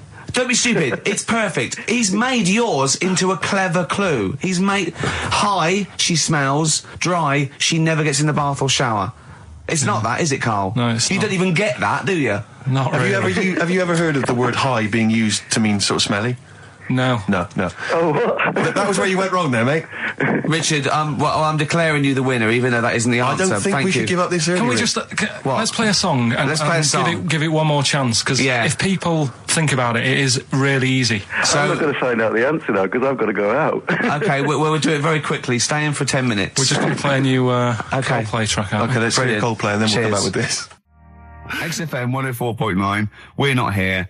It is a bit like being Dennis Norden, playing some great moments from the show. I just imagine Dennis Norden one day, sort of just like waking up out of his stupor. He's doing this, and he'd go into the producer and go, I've just seen a couple of my programmes. I just saw It'll Be Right on the Night 18. It's It is terrible. Why didn't someone tell me? Well, we didn't want to upset you because, but I've been doing it way too long. Well, you can just let me go on forever. Well, until you died, yeah. Well, why can't my son take over? Well, he's 80, Dennis. And the jokes I'm doing, they're awful. Why have I got that clipboard? I've written these jokes, they're not funny. There's an audience, they're laughing. What are they laughing They're not at? laughing. They're not laughing. That's canned laughter. Who are those audience? Who goes to an audience for It'll Be Right on the Night? A lot of them are older than you. It can't be right. Do you know we have 15% fatality in one of your audiences? But I went home at Christmas. I watched one of the episodes. Yeah. I was with my family and friends. I said, watch this, you'll love it. Stony face. No one laughed. They all thought it was Well, it is. Well, why didn't you tell me earlier? We didn't want to hurt your feelings. You're an old man. You may be upward of 102. I didn't realise. Yeah. A quick query for you. This is from Jay. He's got a problem here. He says, my parents won't let me ditch my studies. He's currently reading modern languages at London University. Sure. He wants to follow his dream, but his parents won't let him, of being a dancer. Carl. Worse than that, he says that they're trying to arrange a marriage to a bunch of minging daughters of people they know from good families. He doesn't know what to do, so he's got the arranged marriage coming along, and he's also got, he basically wants to be a dancer. His parents are forcing him into something more practical. Well, the first thing, right, I don't think Live your dreams? the arranged marriage thing is such a bad idea. Okay. Because I think too many people go on looks, Right. and then you soon get bored of that, Mm-hmm. and you find out the person who you're knocking about with is actually not your type. Right. Why don't you arrange marriages for people? Well, I'm just saying, right, so I'd say, Jay, go along with that. I wouldn't worry about it. Okay. I mean, if they're really ugly, then, don't go along with it. But if they're half bad, Yeah. put up with it. That's Sure. all right. The dancing, Brilliant. right, That's that solved. Brilliant. I wanted to be a dancer.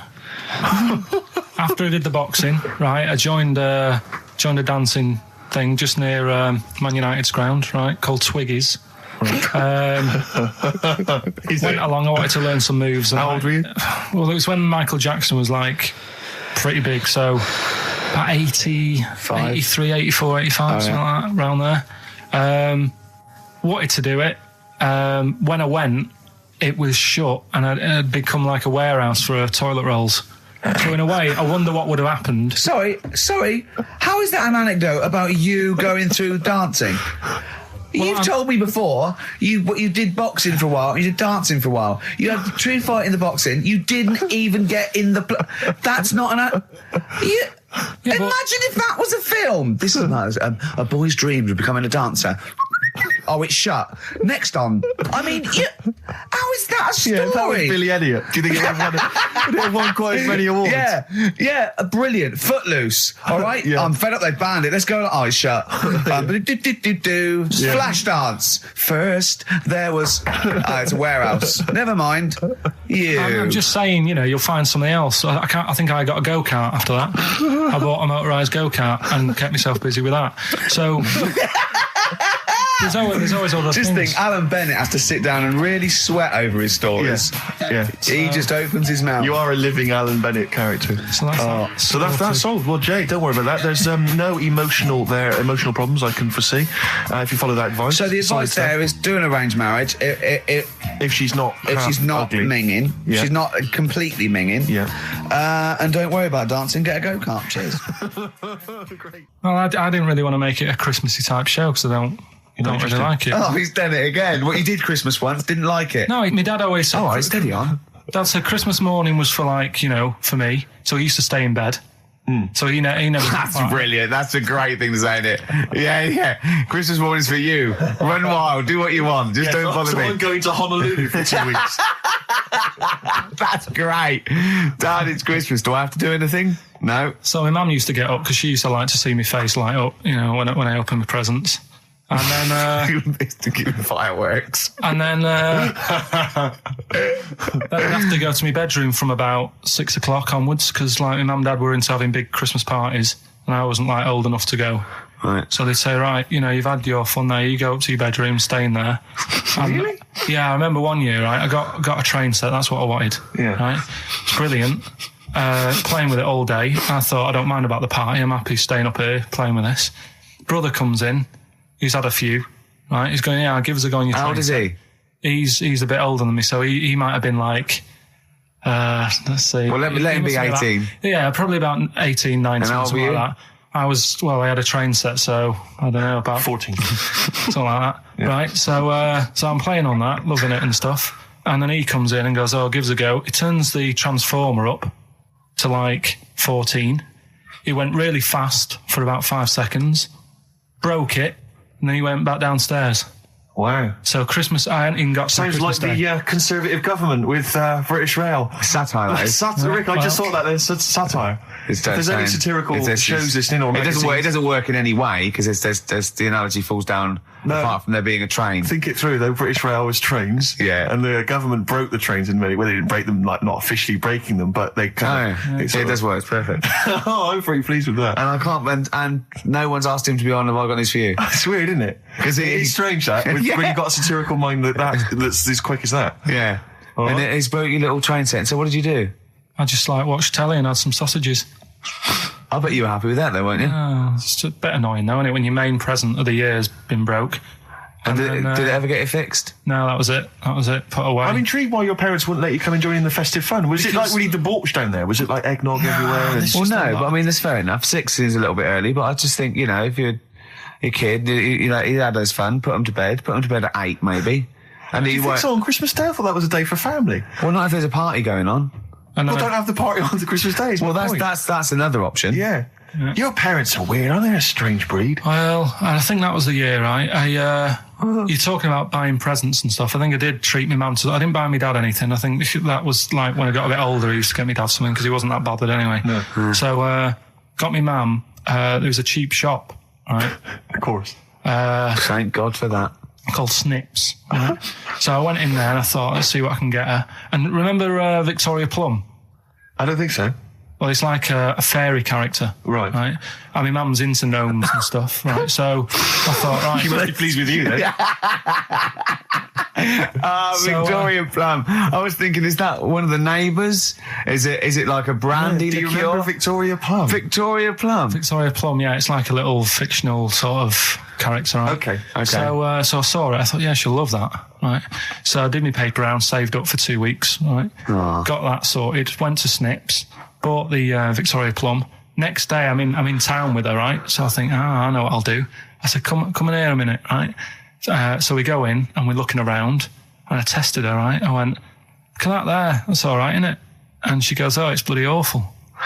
Oh, Carl. Oh, Carl. I Oh, God. So then Christmas Day comes. I said, don't bother opening it. She said, no, why? I said, Oh, "Don't." no! Why did you still give it to her? So, well, it was too late. I'd already bought it. Oh, Carl. So she opened it, and I was like, and she said, oh, that's nice. I said, why are you saying that? I said, the other day, she said, it's bloody awful. She said, oh, no, I thought you were pointing at something else. Oh, no. So that's why I don't get anyone anything anymore. Oh, God! Play record. Oh, God. Oh.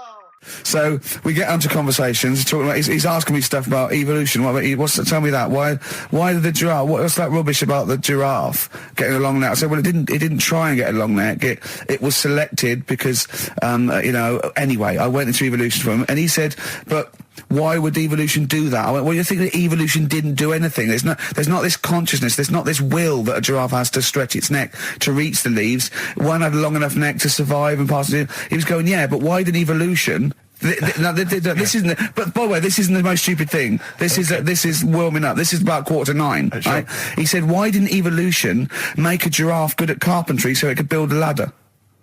Right. Yeah. Okay. No. All right. Okay. So he's thinking around it. He's trying to pick holes in evolution. Yeah. We get on to, I said, well, things that I said, we can see the speed of evolution in lower life forms like bacteria, viruses, they evolved. That's why soon we won't have an antibiotic that can kill some certain bacterial strains. And he said, and this is about 11:30, and I said, I'm going to bed, right? He said, in the future, they reckon that you'll be able to wake up and eat a yogurt you can have a chat with. I don't know what that means. Let's put a song on, right? No, and we'll come back to it. So you're going to explain that? Yeah. You've got an explanation? The Verve and Sonic on XFM 104.9. I'm Ricky Gervais, with me Steve Merchant and Karl Pilkington. So let's just get this right. What did Carl say? He's just specifically giving those words again. He said, they reckon, and I said, I'm going to bed. He went, no, really? I said, no, I'm going to bed, Carl. There's no point now, because, it's just like you're talking gobbledygook. You know what I mean? I might as well talk to a pot plant. Yeah. He said, in the future, they reckon, I don't know who they are. Sure. I don't know, people who post things on the internet that he reads. I think the Telegraph. Anyway, complete the sentence. They reckon that in the future you'll be able to wake up. I love it. There's always a little scenario, an embellishment, like this little. Oh, hello, darling. It's your yogurt. Hello. You'll be able to wake up and eat a yogurt you can have a chat with. All right. Well, thanks for that, Rick. I'm looking at you. I'm going to throw that over to Carl now. Right. It's when I was away on holiday, right? I got. I don't normally buy the Telegraph because it's too big and that, innit?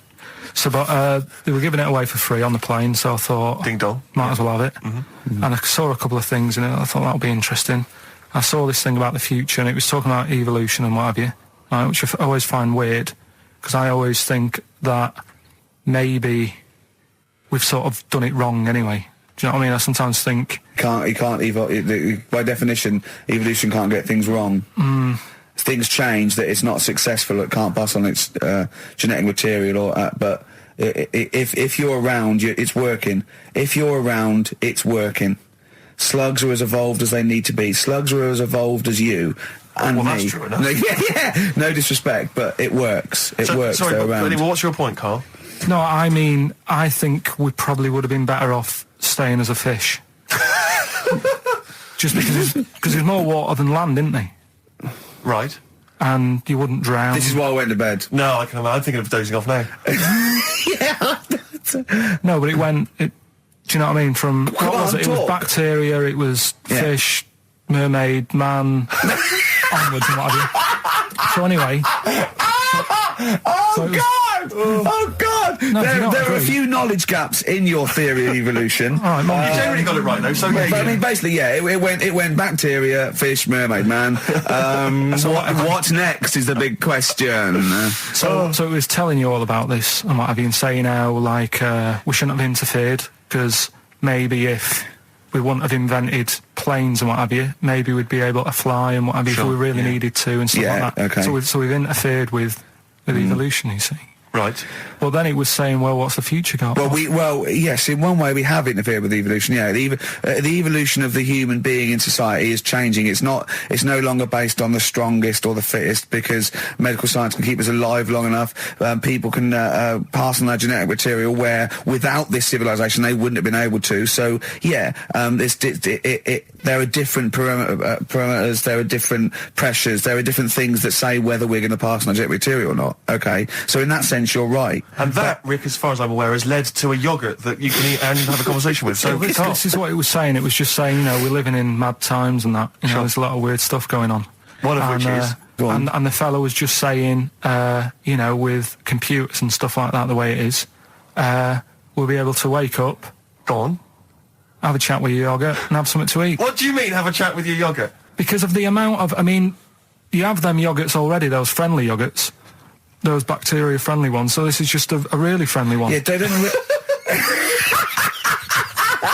Oh, God! I might burst! Do you know what, sometimes, Carl, I think that we're having a chat with a yogurt. Do you know what I mean? There can't be any difference. Yeah, but then I'm always reminded that would be more entertaining. That would be more informative. That was Jane's Addiction. This is the Best Of Show on XFM 104.9. I'm Ricky Gervais, with me, Stephen Merchant. Yes. This was a clip show. We recorded this a couple of weeks ago. I hope you had a Merry Christmas. It's not over yet, because tonight at 9:50 is the second part of The Office Christmas specials. It's brilliant. Watch it, and we'll be back next week live. I'm Ricky Gervais, with me, Stephen Merchant. Bye. Have a great new year. Class. Rock the Casbah. I love the fact you had at least 3 minutes to get that right. I know. Prepare and get that right. I know, but my mouth was full of Maryland cookies. Yeah. You know, last week, this would blow your mind. He came in, do you know what he'd bought? For himself, about 10 penguins. Who buys penguins still? I know. All wagon wheels. Oh, I've never liked wagon wheels. You not been a fan? No, but I was sorry about that. It's The Clash and Rock the Casbah. Talking about records, have I told you that time my brother-in-law, he was moving out of his place, and I think moving in with my sister, and I was about, 13, and so he was about, 30, and I moved in, and he brought round all, his records when he was storage to leave them at our house, right? And he had all these old sort of records, 50s and 60s records, no, I was right, and they put them upstairs, and I was looking through them, and it's just all like Elvis stuff and Beatles stuff, and there was a mate of mine who loved Elvis, okay, and he had loads of chemicals. Yeah, he had loads of chemicals, and I was into chemistry, and he said, let's swap me some chemicals for them. So I sort of nicked about 5 Elvis singles, and I got all these chemicals, and then the guilt just hit me. I just thought, well, he's going to notice that. And one night, I just came downstairs and I confessed to my mum. And she went, all right, well, I won't tell him, but you've got to be good. And it's sort of like I was just really, really good for a year. And then I remember when I was about 18, my brother was talking about it. And he said, did you ever play those records I left for you? Brilliant. He told my mum, he said, these are for Ricky. She just didn't tell me. She was sharp, wasn't she? She used opportunism there. Oh, that's genius. And that was it. That's why I was good. But you've never stolen anything since, have you? No, I don't. Except that spate of shoplifting after that to teach your mum a lesson. yeah. Well, I went round and arson. No, I did. I just couldn't believe it. It was terrible. Like when you're born, you're a little baby, wrinkly and stuff. When you get older, you sort of morph into a baby again. And you go through the same phases. So when you're young, you buy singles. You get old, you got nothing to do all day. You got your pension money. What will I buy? Cliff Richard's on the telly. Here's my video, buy me song. You see, that started off as quite a sensible point, because I actually think they do it. But what was all that alien stuff about when you're born, you go wrinkly and you go wrinkly again? So sometimes you mix like normal things that human beings say with I don't know what. Well, look, when you're a baby, you've got a little bald head, no teeth. You get old. What happens? Are you a philosopher? You're an official philosopher. Because, I mean, it sounds like it. Oh, Carl, play a record. You're a gem. You're a diamond. But we're talking about MTV, right? And I was feeling a bit nervous, wasn't I? About like, the way I look. Right. And what have you. And then I watched a bit of Celebrity Big Brother and all the fuss that Mark Owen's getting. And he's not that good looking, is he? He's a very. I want to be Mark Owen's mate. If anyone who knows Mark Owen or Mark Owen's listening, I want to be his mate. I think he's brilliant. I think he's a nice lad. But what I'm saying is, right, all the girls go mad over him. Yeah. And he's not that good looking, is he? Well, no, he's got to. He is in a certain way, isn't he?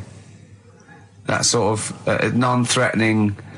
But he's not stunning, is he? Do you know what I mean? No, but no. Well, what's your definition of a stunning? Yeah.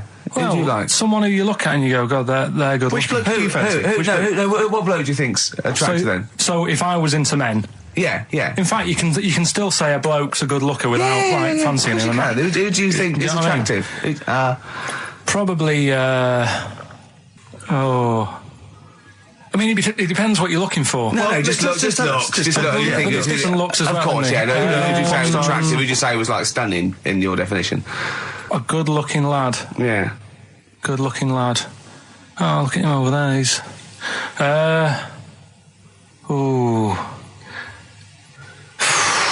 Do you find, Robbie Williams? Do you find him attractive? Boy next door. Look. No. Who do you? Carl, hurry up, because it's we've only got 2 hours. Probably. Do you know? I can't think of one offhand. Mark Owen is pretty good looking then, really. What? There's not. Just name one bloke that you think's an attractive guy. There must be one bloke that you've either met or that you've seen in a pub Who do you think on a is attractive? poster. Tell you what. Go on. Tell you what. Works here. Young Alex Zane. Alex! Well, we know Alex, maybe we can fix you up. Oh, I love you, Alex. You've got so I just like the way, the things that interest me, I remember. Things like snakes not having ears and stuff. Yes. I didn't have to read about that. No, you just learnt that. Yeah. You saw it on the telly, didn't you? You saw it on that Ian Wright programme. Yeah. Yeah.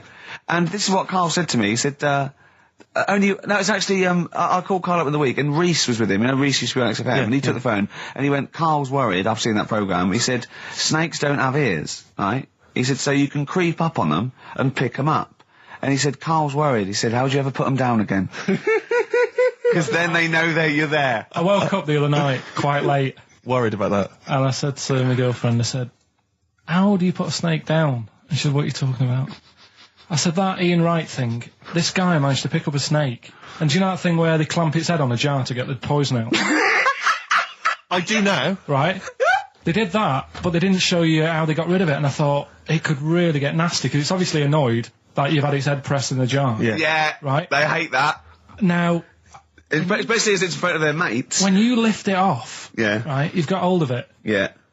If you go to chuck it down, it's going to turn on you. It's going to go wild, isn't it? So, I just wondered. Well, what you do is you never put it down, Carl. Yeah, that's why that bloke has got about 11 or 12 just carrying him. Exactly. Yeah, you never put it down. You sling it. Who cares? You just throw it, don't you, really far. That's not that. I don't think you should throw. But Carl, listen, don't worry. We're not asking you to get involved with snakes. Rick, I sometimes get off at the tube at Tottenham Court Road if I want to look at the record shops before I come into XFM, and I always cut through Chinatown. Oh yeah. And every time I come through Chinatown, the same thought always strikes me. I always feel like I want to just gather all the little locals, all the little Chinese fellas, just gather them round and just go, guys, in what way is this a town? It's not, is This is not, at best, what you've got here is a novelty street. Yeah, Gerrard Street is not a town, No, mate. it's not a town. You've had this here for like 100 years. It's not expanding. Yeah, yeah. You can't just call it Chinatown and claim it's a town. If I was them though and you did it, I go, what are you talking about? It is a town. It is a town. It's What, our in what town. way? It is a town. It's our town. We got all lots of stuff. Where's your church? Where's your mayor? We got a betting shop. Not enough. It is. See, all you've got here is restaurants. No, that does not a town make. no. Got a little supermarket with snacks. What does it sell? Snacks. Specifically, I would imagine crackers. Yeah, yeah. Do you want to buy a dragon? Do you want to buy an ornamental dragon? If I wanted to buy one, this is where I would. Do you want to buy a gold dragon? Is it made of gold? No, it's made of plastic, but it's sprayed gold. Do you want to buy that? It's not a town. It is a It's town. not a town. Yeah. And it annoys me because when I first came to London, I genuinely thought Chinatown was going to be this amazing, what they've got there is You'd hear a gong and every time we went in there, and there'd be rickshaws and people walking on those little sort of wooden shoes. You know those ones? They're brilliant. They are just comping around in them, but nothing. It's nothing. It's just. Yeah, exactly. It just reminds me of, have you ever been to any of those sort of museums? You tend to have them up north where they've got like, you sort of sit in a little cart and it sort of rides you through kind of, I don't know, it might be, Newcastle, the Victorian era. Yeah. Then, Can I have half a pound of those sweets, please? Exactly. Of course you can. If there were some animatronic men, it would just be an exhibit. Yeah. Although their concession to being 100 years ago is that there's some scales in the shop and there's a horse outside. Yeah. That's it. That's it, exactly. Yeah. The traditional sounds and smells of old England. And the voice of going, of course, there was no television. Exactly. Amazing. Yeah. Amazing. Brilliant. Yeah. Haven't they got Welcome to Chinatown. Ding, ding, ding, ding, ding, ding, ding. So it's not, it's a good point. Is that a piece of traditional music? Ding, ding, ding, ding, ding, ding. Yeah. Is that some traditional Chinese music, or is that music that someone in this country wrote, thinking it sounded like Chinese music? I think it was the Vapors, wasn't it? Oh, is that what it is? That? Because it sounds so, that's the music, isn't it? But are you sure they didn't take that from some other source? It's that pentatonic scale, isn't it? What is it called? It's the black notes on the piano. Right, that's the one I can play along with EastEnders. Yeah. Do you know what I don't get with it? Go on. Chinatown. Yeah, Chinatown, because I always walk through it on the way to work. A couple of things annoy me. First of all, I think it's bad business, just because if you've got a Chinese restaurant, put it somewhere where there isn't any others. It's a good point. Yeah, but it's also a community. They're not just a theme park for other people. I remember going out one night with Suzanne and some friends, and you got there and there's so much choice. It's that dilemma of, forget it. Well, not really. Specifically, do you Well, fancy Chinese? Well, no, but why don't you go to the one with the dead ducks hanging in the window? That's my That's favourite. the other thing as well. It's like, normally you put your good stuff in the window. If that's what's in the window, yeah. Right? Yeah. And the other thing that annoys me, walking through it today, there's always lard on the floor. What, in the street? In the street. It is, honestly. I'm scared I'm going to slip over. It's because all the restaurants and that. But why is it? That's another point. Well, it's not oozing out of the restaurants. No, but why is it? Why is it? I don't know what they do. Careful. Listen, no, but why is That's why they used to wear those little wooden shoes. No, okay, we've got... No, but the thing is as well, they try and wash it with water, which doesn't work with lard, and it's like oil. Famously, yeah. You know what I mean? Even I know that. Yeah, you got to scrub it. So, You think sorted that out. Yeah. You think they'd know, wouldn't you? Yeah. All right. Anyway, thanks for your thoughts on Chinatown, Carl. It's the best of. You've been voting in all week, sending your emails. So here's the clips that you wanted. All right, so here's the first bit. What's the best job you've ever had still, Carl? Talk like basis. It is still Paper round. Is it still the paper round? Yeah. That's ridiculous. No, it was good though. If you look at it, like, you know, what I liked about it, you're your own boss. No, you're not. You're not your own boss. No, The news agent is your boss. All right. But then once you get out and you've got your papers and that, you're on your Do own. what you want as long as you think deliver about the papers exactly to the places he said you are in the time he said. Yeah. It's and I did. freedom, isn't it? Any jobs you wouldn't do? Go I've just thought of one that you wouldn't do on. with your sort of mild homophobia. Well, I'm not. Proctologist. What's that? Basically sticking your finger at other people's arses. Right, well, I wouldn't do that, no. Why have you got to do that? What do you mean, why have you got to do Well, that? why does anyone need that doing? Because they got to look if they've got an arseache or something. Which trainee doctor makes that their speciality? Do you know what I mean? That must be, right, we got a place for proctologists, and it's you, Meadows. You came last. Oh, seriously, what? I'm not the arse doctor, am I? Yeah, you came last. Oh, I'm a bum GP. I can't believe it. Yeah, you got to, I can't believe this. Yeah. I remember I was on I don't know if this is all right to talk about. I mean, it happened, so, you know, not worrying It's about all right to talk about. Everything's all right to talk about. But I was on the train, right, coming from Manchester back to London, right? Yeah. And got on it. It was like a Friday night, and it was heaving, you know, like the last train is and all that, and absolutely chocker. Right? Yeah. So I'm walking through the carriages, thinking, oh, is he in his seats anyway? Anyway, everyone's like, it's heaving, right? It's people stood up in the doorways. You can't get in the toilet and all that.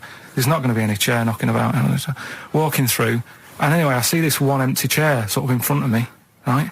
Think, oh, why ain't anyone sat there, right? I'll just rush to that, get to that, I'll get myself a seat, plonk myself down, right, and sort of turn round, you know, see who I'm facing, you know, see who you're sort of having a chat with. Little fella there, right? Little, Down syndrome kid. Right. Sat there. And, he goes, all right. And I thought, oh, right. Not bad, but do you know what I mean? They're always talking, aren't they? They ask a lot of questions. Right, so I was like, oh, here we go, 2.5 hours. And I couldn't get up because the thing is, that's obvious. Sure. Right? So that's like mean. I'd never want to be mean, do you know what I mean? No. At the end of the day. So anyway, so I think I know, I'll go to sleep. Clever. Right, so I shut my eyes and he leaves me alone and that. So then my phone goes and I think, right, what do I do? Do I ignore it? Or do I open my eyes and see what it is? Anyway, I open my eyes, it's Ricky calling about something. About nothing, probably, actually, thinking about it. Wasn't even worth answering, right? So anyway, but I'm awake then, aren't I? So he's like, hello? And I'm like, all right, mate. And he says, you're muscly. Right.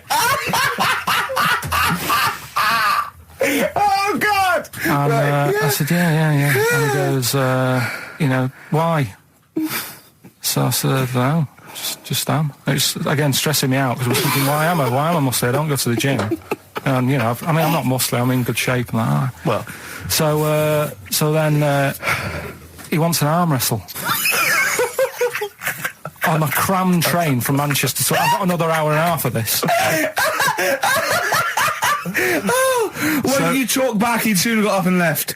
If you'd have started asking him questions, he'd have got up and left with the drivel you come out with. So anyway, do you know when you're under pressure, you're thinking, well, he's said that I'm muscly, right? So do I do it or not? And there's people watching, you know, not joining in, not sort of having a laugh and that with me, just like watching but pretending they're not. Oh, and I'm God. at one of those table seats, and he kept saying, come on, I want to arm wrestle. So, and he was getting loud, and I thought, I best just start an arm wrestle. What do you mean? What do you mean? I best just have an arm wrestle. Well, what do you mean? Get it over and done with. I had to. If he's going to keep asking, I had another hour and a half on the train. Oh, God. So anyway. Oh, my God. I'm thinking who won. Well, I'm thinking, were people putting bets on? How was it working? It was stopped, and just as well, really. What do you mean it was stopped? Stopped, how violent was it getting? No. He was winning. I was struggling a bit, right? Yeah. And he was really like, you know, taking my arm down, and then he sort of let go and started laughing. And I thought, thank God he let go, because I would have made, you know what I mean? If I lost that, everyone's in the train looking, and all the rest of it. I never felt it's suddenly serious to him. He's got to win this. Anyway. Pilkington. But then he just, then we were chatting about favourite food and that. He likes sausages. And I said, you know, he said, do you like sausages? I said, yeah, they're all right. I like a bit of Chinese and that as well. And he was saying, I can't have Chinese. Not allowed Chinese. Why? Don't know. He just said, it's not allowed to have it. But yeah, I had a good long chat about stuff and that. But So you enjoyed it in the end? in the end, it was all right. Yeah, it's just. What do you expect? Okay. No, but it's that thing, isn't it? It's whenever you're faced with something different, Yeah. it's always awkward, isn't it? And that's the thing. You're talking about him now, are you? And I think I did all right, because everyone else was ignoring him. But I Yeah. probably made his day pretty good. Yeah. We were a nice bloke. I like the idea that newlywed couple are probably thinking that's going to be a similar journey down to Cornwall. Karl Pilkington in the chair now. The talked about the acclaimed Educating Ricky. Right, well, just in case anyone's new, doesn't normally listen, basically, I'm educating Ricky. Do a bit of research in a week, find stuff, news, history, anything that's interesting. 3 stories, I give them a nice little headline. You take your pick. Between now and 3, you're going to learn 3 things. Yeah? Yeah. So, the headlines are, I'll be no buying one of them. Give us that again. I'll be no buying one of them. Nice, okay. Yeah. We've also got Hippopotamus News. Okay. Okay. And Can You Believe It? Can you believe it? Well, I'm going to go for Hippopotamus News. Hippopotamus News? Hippopotamus News. Right, well, this one, it's... I'm not going to take the credit here. I heard Christian talking about this on breakfast, right? Because it's a good story that happened. Basically, I don't know if I told you about it last week when we were having our spaghetti, but I think you did. Right, I know what it is. I know what this is. Okay, I've not heard this. Right, there's a little midget. Right, there's a circus. I'm loving it already. Circus going on somewhere. I think it was in America. And Is that present day or old times? I'm talking like in the last 3 weeks. Okay. Right, little midget. Circus, really packed out show. People are loving it.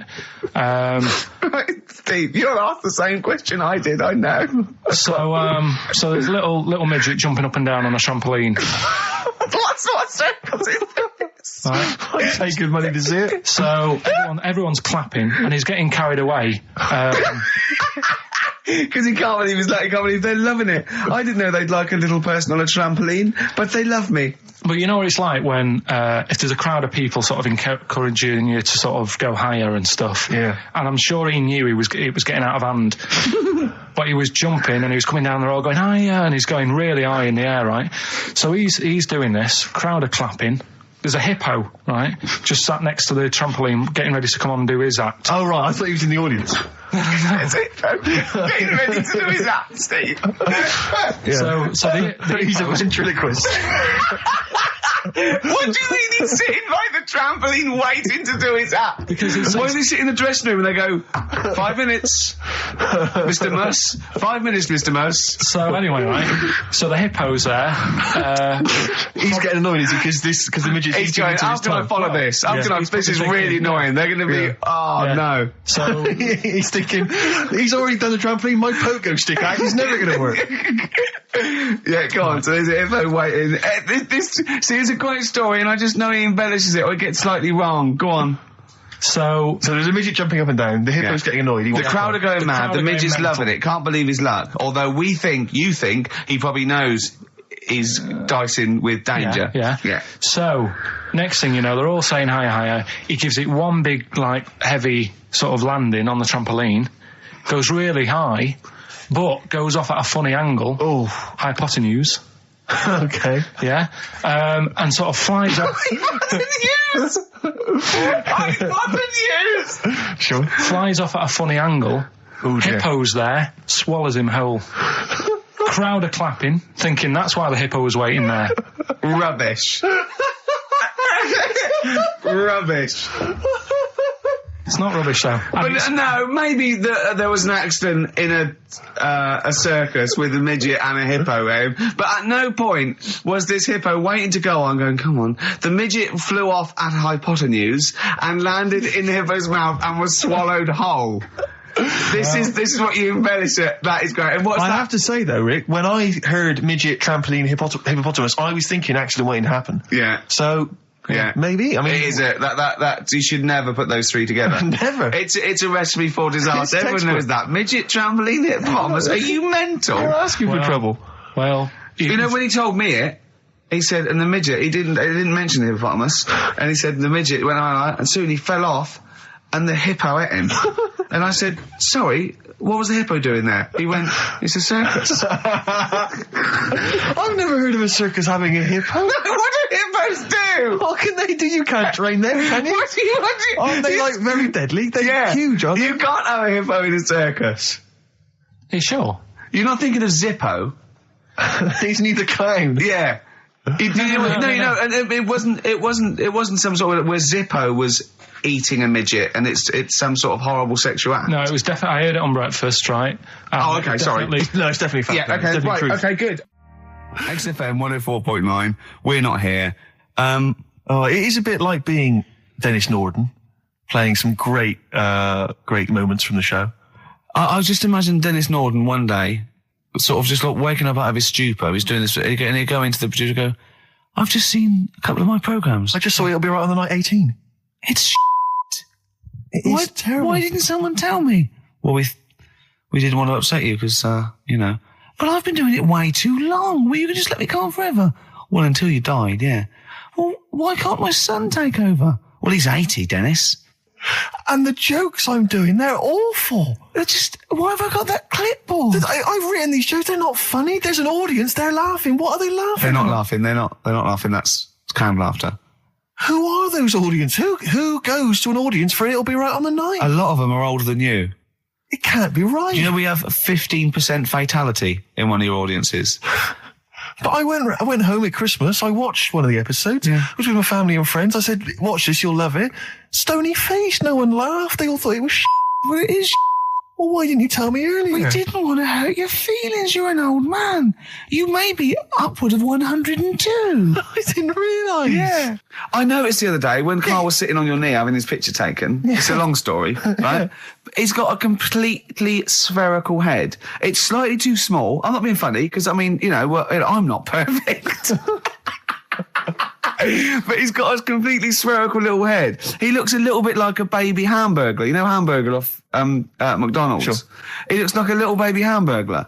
And it's sort of quite put upon. It's Suzanne thinks I look like that thing in that Dulux advert. Do you know when the woman pulls the head off that? That little plasticine morph type. And then they creature. make a new head for it. And it's like a little head. Really? And that's your girlfriend saying it. I know. I'm getting excited now because we've had loads of calls and emails, not only backing me up, but going a little bit further. Apparently, Johnny Mango called in again. He's become our sort of official researcher on this show. There is evidence that Queen Victoria in Balmoral, with a young house guest, Winston Churchill, used to consume cocaine-filled lozenges. So there you go. Also, MDMA was a precursor of sort of ecstasy, a derivative, and that was big in the day, giving soldiers, a little pick-me-up. So it's not so mad, is it? It sort of makes sense because he was into his speeches and that, and they say that coke gives you sort of, the balls to stand up and say like... Not that that's a good thing. And no, it's not. No. Definitely not. No. Right? But... Apparently, it makes you confident, doesn't it? So you can stand up and say, we're going to fight them on the beaches. Yeah. And all that. And sound like you mean it. It's exactly, yeah. When he was sort of like, a little bit pissed up with his cigar on, coked off his tits, he wanted to fight. He didn't care where it was. He'd fight on a beach. He didn't care. He didn't care if he got sand in his new trainers. Exactly. He was boozed up. Yeah. You want to fight. Yeah. That's why he was coming hard. He was very much, you got to think of him as the Liam Gallagher of his day. Yeah. Oh, dear. Bad. Are we allowed to talk about this? I mean, I don't mean in terms of referencing drugs, but are we allowed to... Is this like libelous to Winston Churchill? One, Or you his can't family? libel the dead. Yeah, but Two, can you- it's a is lot that of only it- in America, maybe? I'm asking, and we're not saying, Two, I think you're probably going to do also a fair comment. Three, we say we were joking. Yeah. 4, it's a satire. Yeah. 5, we love him. 5, we're not condoning drugs in any way. 6, this is Dermot O'Leary's show. I didn't have a go at him anyway. I said he's all right.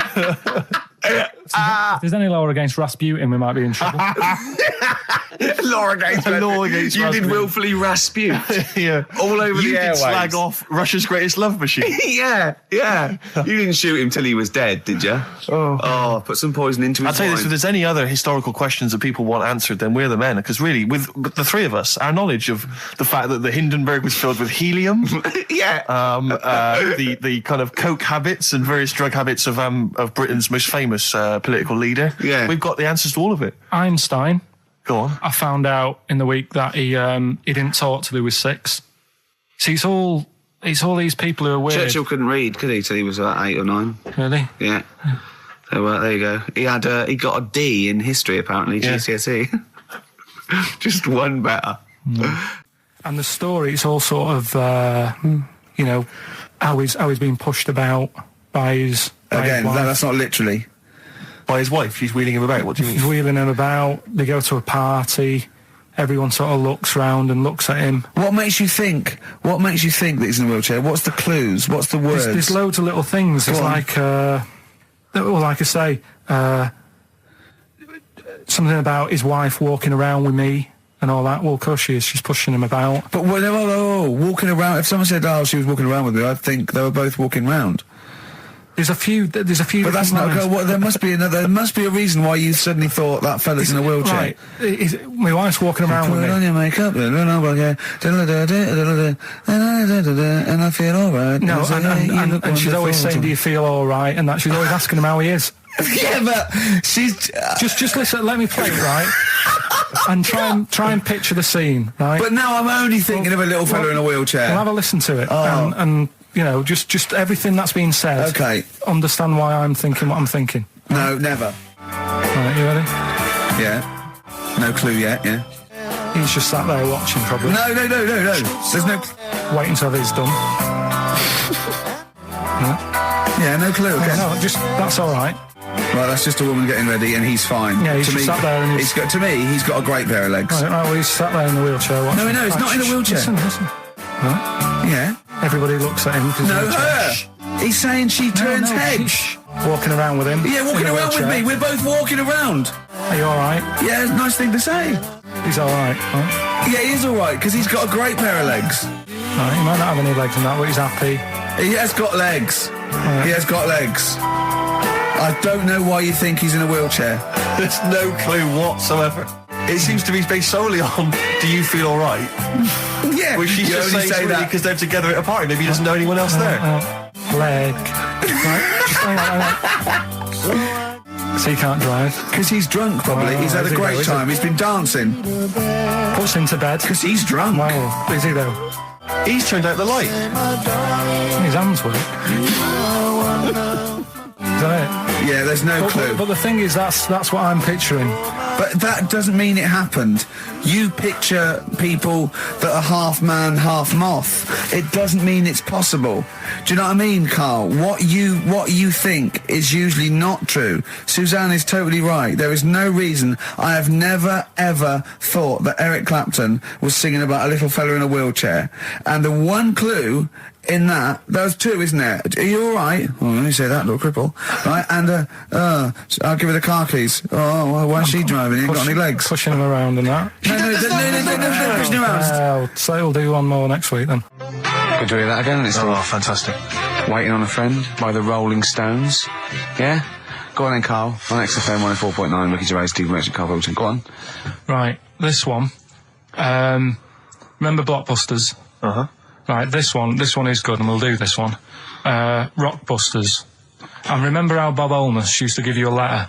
Yeah. And it'd give you a question, and the answer to that question is that letter. Yes. Right, well, it works like that. So if I said to you, we'll test it out on you, Steve, right? Right, welcome to the show and that. Hello. Let's play, right? And I say, right, your first one is W. Mm-hmm. And the cryptic clue, because it's done like crosswords. Okay. So not quite like Blockbusters. Well, this young man prepared for his death. And it's a W, so the answer. And it's not always going to be like our sort of music, it can be any sort of music that's out there. So the W is the name of the answer. I understand that, but is the answer always the band name, or is it? Yeah.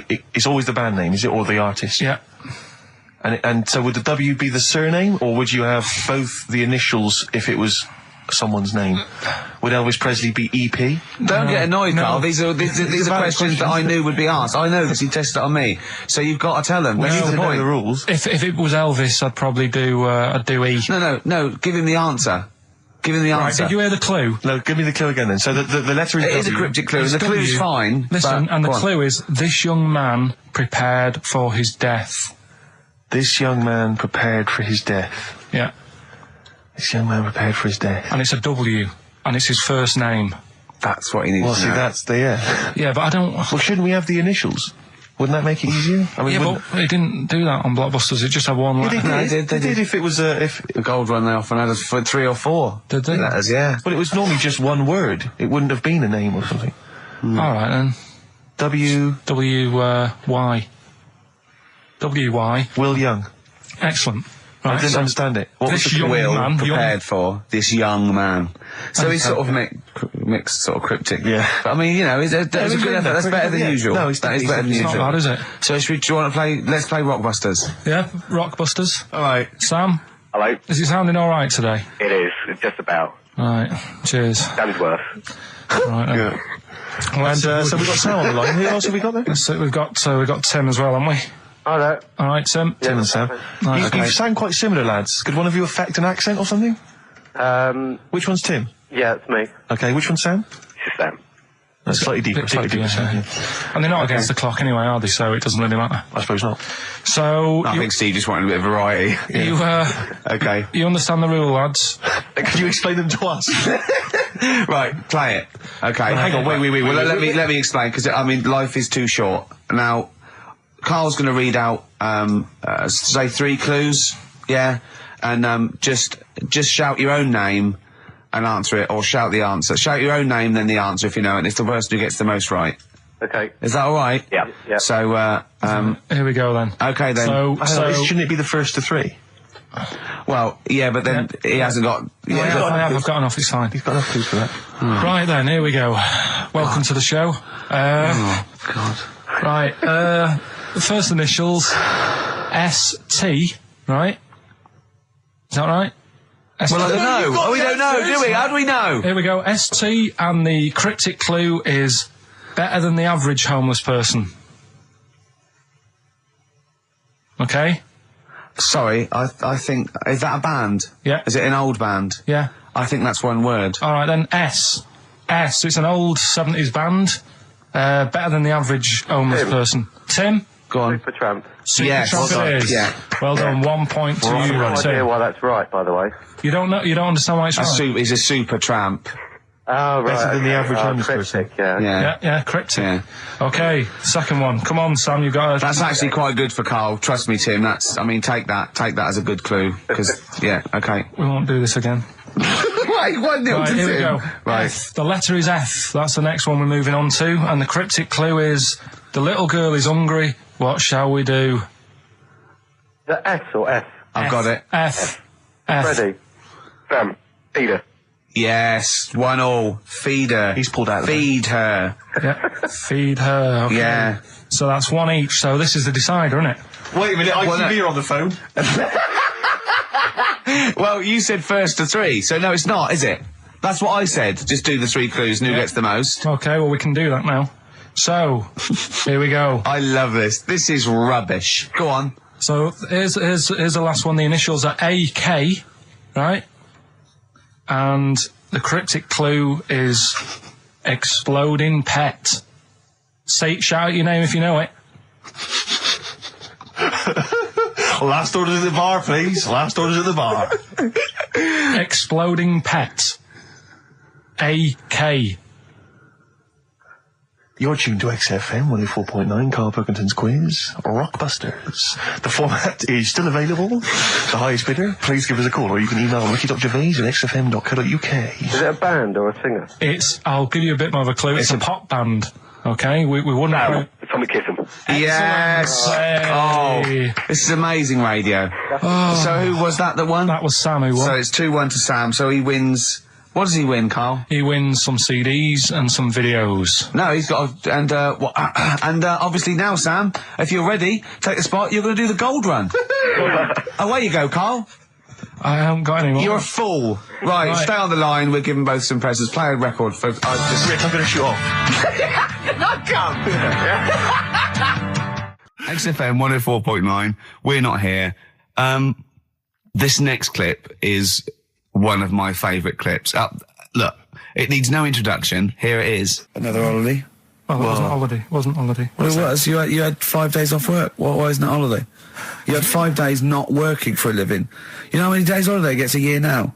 29. Oh, that's more than teachers, isn't it? It makes me sick. It makes me sick. Well, I know the kind of hours you work, Rick. It's mad. I mean, if you're not in work by midday, you're furious. No, but I mean, I'm always... 29's normal for the normal working person.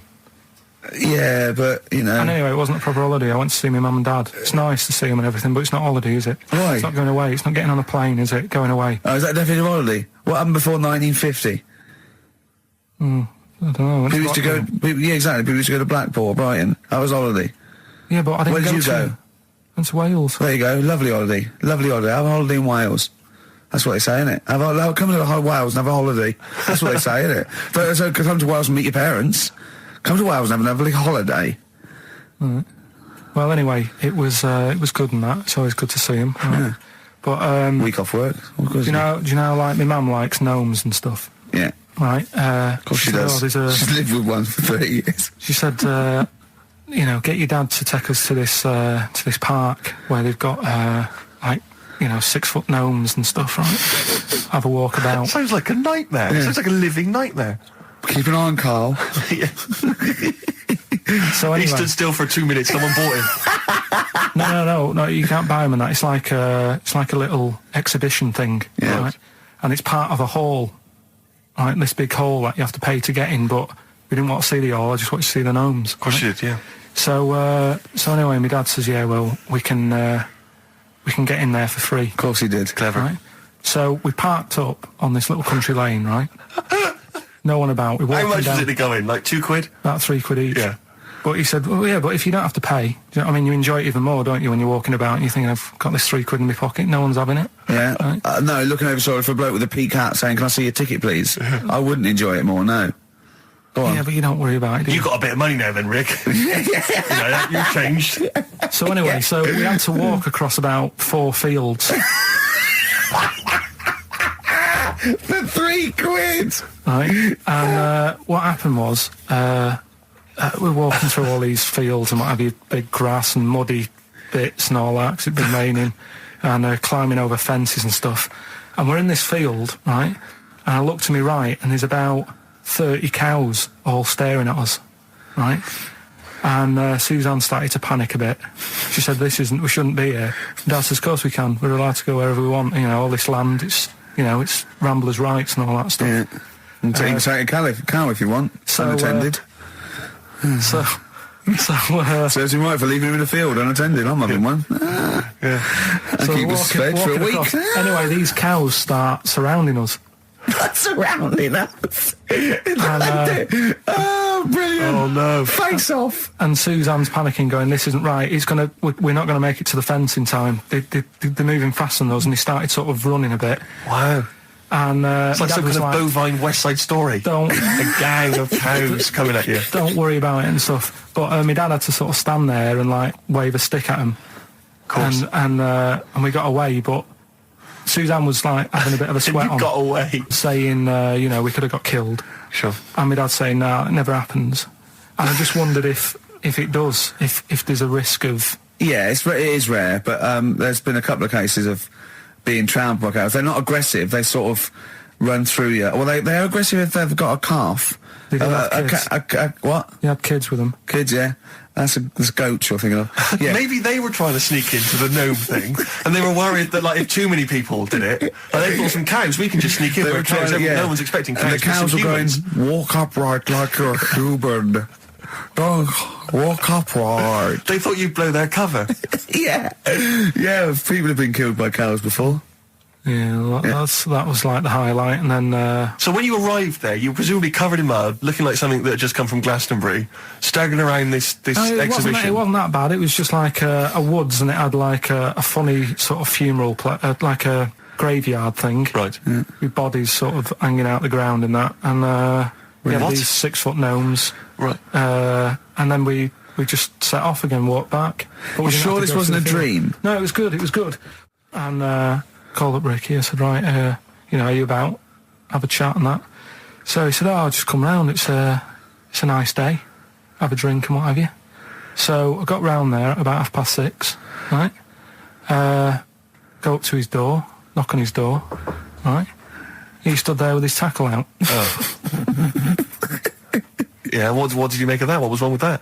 What do you mean, what's wrong with that? Why were you it was looking at it? was Why were you odd. looking at it? I tried not to look at it. But again, you're always sort of attracted to it, aren't you? Kind of like... I've never been attracted to another man's tackle. I don't know what you mean. You can't help but have a little sly look. Especially when it's there. When you ring the bell, and I mean the one on the door, right? And that's hanging out. And does he dress to the left or the right? It was to the left, right? Yeah, it was left, yeah. Just popped it out of my shorts for him. Just popped him out of the shorts. Should have seen the state of him. Shorts on, no top, cigar. Looked like someone out of The Sopranos. It was a mess. Yeah. And then... we sat on the balcony drinking wine, didn't we? Did you pop it back in, or was it still Yeah, I out at that popped point? it straight back in. I'd got the laugh. Sure. I'd got the laugh I Yeah. wanted. Yeah. He walked in, he went, it's not that hot. Straight away. It's not that hot. Oh, brilliant. And then, was that knob news, or is there more? No, it's got more knob news. That's just a taster. Just a taster. Listen, let's play some adverts, let's play some great music, and maybe we should have some early knob news. Early knob news coming up. XFM. Do you believe in God, Carl? Don't know, don't really worry about it. It was ages ago, wasn't it? So, if he's about, whatever. Not that bothered. Adam and Eve is pretty interesting, though, isn't it? It's not. Well, how is it interesting? He made man out of dust. Then just because he could, he's having a laugh. Then he made her out of one of his ribs. Again, he'd like to vary it a little bit. Then they had 2 sons, which gave rise to the entire human race. What was going on there then? What would have happened if they didn't get on? That's interesting. Sometimes with pandas, they don't fancy the other one, do they? They go, well, that's my choice, one. You've brought me one panda from Lisbon Zoo, and I've got to shag that. What if I don't fancy it? What if they bring in a right slapper? Do you think what if it's the equivalent of, like, Love Island, Well, I whatever it's imagine called? it was like Celebrity Love Island. Yeah, and they're going, I am not shagging that slapper. Every panda in the world has seen that dirty old mott in magazines. Why am I meant to mate with it? I've got some dignity. Are you talking about Adam there or Panda? Was that... either is fine, I suppose. Bad Do you think pandas. that Adam had any say? When God was making Eve, was he saying, can make the boobs a bit bigger, would you? And then... I'm a blonde guy, I'm into blondes, really. I mean, I don't know, did he have any input, or was it just... I don't know.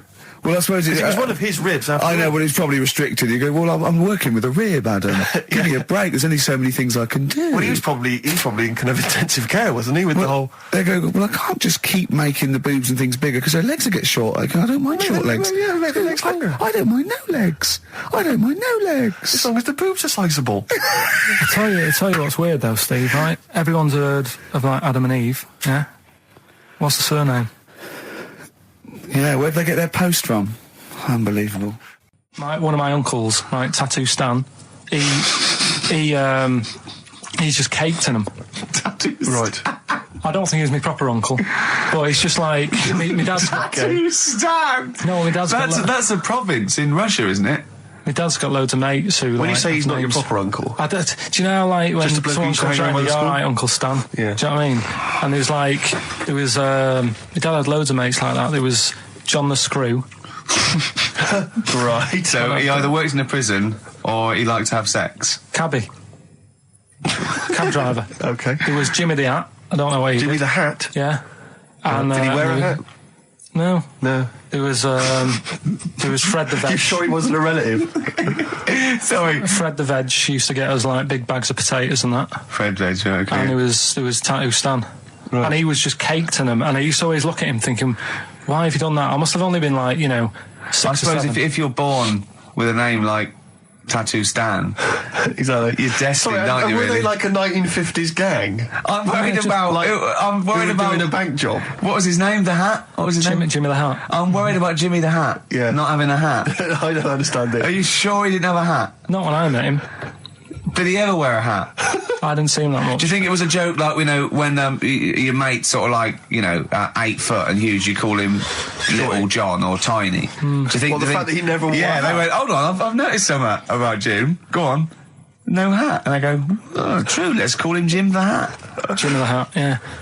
But my Uncle Stan, he had, like, loads of them. He did them himself. Oh, dear. And it was always that thing. God. What was it things like? He had, like, the cross. cut here. Cut one here, on made the in neck. Britain. And if you're going to do them yourself, I'd say at least make sure you're sort of a good drawer. Yeah. And don't do it in the mirror so it comes out backwards. Well, that was the other thing. But, like, I remember he did... names are all right. He had, like, all his kids' names down his arm. And, what are they called? Yeah. oh, God, it's... Tattoo Stan Jr. Yeah. And, Paul shits the bed. I'm trying to... Oh, Wobbai Kate. Yeah. But he had... Frankie never amounts to anything. Oh, God. So he had, like... Johnny, I don't think he's mine. So he did all this... I don't even know why I'm telling you about tattoos. No, nor do I, Carl. 50 Cent in Da Club on XFM 104.9. We're playing our favourite singles of the year. Yep. And we're looking back over some of our favourite clips of the year. Embrace. Glorious Day on XFM 104.9. Rick, there may be listeners tuning in thinking, they've got something better to do, for instance, switching off the radio and just staring blankly at the wall for the next half an hour. But no, because what they're going to miss is our grand finale to this, which is, of course... sponsored by Lindauer's, the sparkling wine solution to a hot summer's day. Yeah. That we're going to be firing a cork. Did you just make that up? Yeah. Pretty good. Good. They're going to be firing a cork at Karl's head just for the sound. I just think it's sound... Huh? It's not happening. Yes, it is. You said... No, we've said it is now. We've promised it to the listeners. Yeah, come on. I'm not happy with it. Why? Because the pain? Well, I've never had it done, so I don't know how painful it is. Well, all the more reason to do it then. Yeah, we've got to try it out, haven't you? You're perfect. It's like a little cowbell, a wood block. It's that's what I'm hoping for. Yeah. I'm hoping for pop. And I'm going to film it for my website. Brilliant. So go to that this week, rickygervais.com, and see Karl Pilkington getting hit. A high-powered cork coming out of Lindauer sparkling wine. Lindauer sparkling wine. And of course, if you want to send us anything in, and perhaps next week that you feel we could actually that'd be great. That's us to do. This is like Karl. interactive because a lot of people plan the show. Like Dr. Fox plans his show. We sort of come up, we riff on the. That's a great idea. Send stuff in that we could harm Karl with. Yeah, we harm Karl.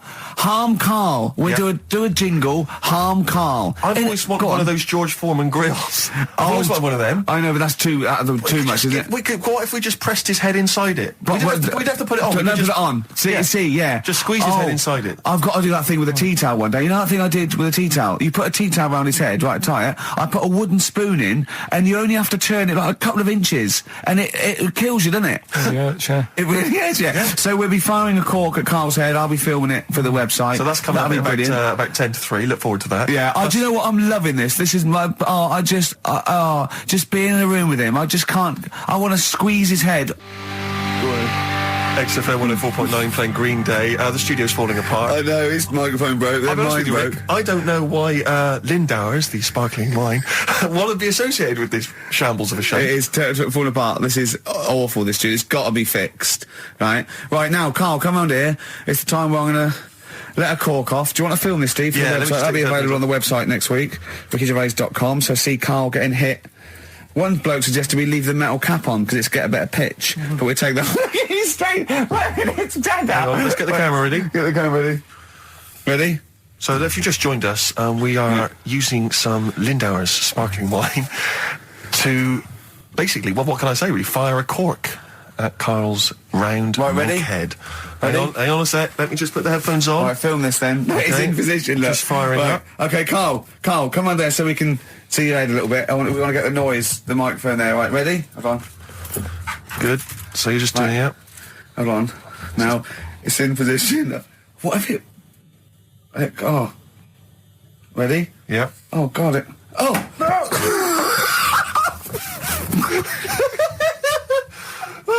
It's like Jackass. Did it hurt? You hate me? What do you mean? Did it hit you? I sort of just... It went off course, did it? Just glanced, did it? Right, Lindauer, so you're going to send us 8 more bottles, please. Yeah, so we're going to get this right. Wait, what were you thinking during the quiz then, when the questions were coming out? What were you thinking of? Well, what it was, right, just before the quiz started, I had to go to the toilet, right, because the rule is, right, people who don't go to it, once it starts, phones off, no more toilet. They take it dead serious, don't they, right? Yeah. So, I went to the toilet. Now, I'm not being out of order here, it just got me thinking, right? I went to the toilet. The gay fella in there, right? There was a gay fella in there. Gay fella in the toilet. Now, how could you tell? How did you know? Just typical, everything about it, right? Everything about it, right, yeah. Oh. What, large handlebar moustache, leather cap. Butt plugs, amyl nitrate. Could I just say that these views do not reflect the views of the management of XFM or me and Steve. Or most of the people in this country. Go on, Karl. What's your problem? Yeah, but this is what I'm worried about, really. But this is why I only got Danny Minogue right. Right? Because this was floating around my mind. Went to the toilet. Gay icon, now, isn't she? Go into the toilet. They have like men's cubicle and they have women's cubicle. Yeah. Now, without sounding out of order, is it wrong for me to think gay men should have their own little cubicle? Call in. They should have their own. Well, not cubicle. You mean an actual toilet, I suppose. When I was at the urinal, Yeah. normally, you know, there's a fella there, and then you go, all right, and there's no pressure. But I couldn't go. I was thinking, should I wait? If I go into the toilet, it'll look obvious. Yeah. I had loads of pressure, and But this was what were going you on. worried about? Sorry. What were you concerned about? Viewers? I'm so Well, sorry. it's like, right, listen, when I was a kid, right, and it's all right for you to go into women's toilets when you're a kid. It's like, oh, it's a bit cute, right? As long as you're not, like, over 15 or something, right? Right. But when I was a kid, I went into a toilet, and women, when they use their little cubicles, they don't shut the door. Some of them just sit down on the toilet, Yeah. right? And you see everything. And, no, seriously, that's probably one of the first times I saw, like, a woman. Yeah. That, right? And my Auntie Nora when she was staying over. What happened with your Auntie Nora? She was, she's into wearing caftans. Into wearing what? You know, caftans. Oh, yeah. What are caftans? Big, bellowy sort of dresses. Right. And, yeah, I used to sit on the floor at home in front of the telly. Sure. She was on the chair behind. Yeah. She did a bit of a sort of a Sharon Stone scene. Oh, God. Yeah. Did you see it? There was no underwear. No. What age were you? What was it like? What age were It you? was like a ripped tennis ball. What? Right, we're off air. We're off air. Either that or put us in for the Sonys. Okay, what's the next one? What's the educating Well, wiki? I don't know. See, like I say, I was looking around and there's stuff that is interesting. Right, I was looking on the web. But there's no point. Well, it's just that I found one about What's the point? about a lad who 8 years old, Yeah. but he's still breastfed. Now, I don't know if you can get anything out of that. Is that what his mum said?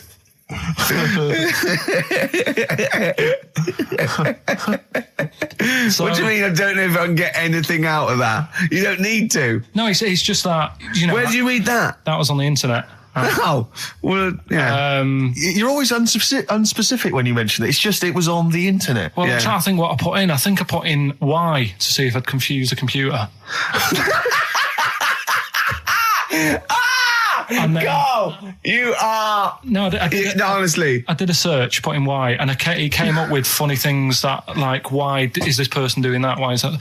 And it had a picture of this 8-year-old lad, sort of, you know, on his mum's nipple. And it was saying, you know, is this healthy? You sure that wasn't asking you that question? What? I put in why? Just to confuse the computer. Like, the computer go, what do you mean? Yeah. Stop it. Yeah. Oh, look, Well, yeah. Last week, I was walking home with him, and I went, he was saying something stupid, and I went, I've got a competition for next week. Let's do a phone-in, and it's called Karl Pilkington, Genius or Fool. Yeah. Right? And he went, no. I went, why not? He went, well, it'd be confusing, because they say there's no difference between genius and being a fool. They do though, don't they? No, Who says that? but it's rubbish, and people say there's a fine line between madness and genius, and you know, it's a ridiculous soundbite. They don't say there's a fine line between a genius and an idiot. Well, the people who do are idiots. Yeah. So what would you do there, though, just to sort of wrap that little thing up? What would you do? That lad loves his mum's milk. What are you asking me to come up with? No, I'm A just... title for the story? No. It's just what would you do?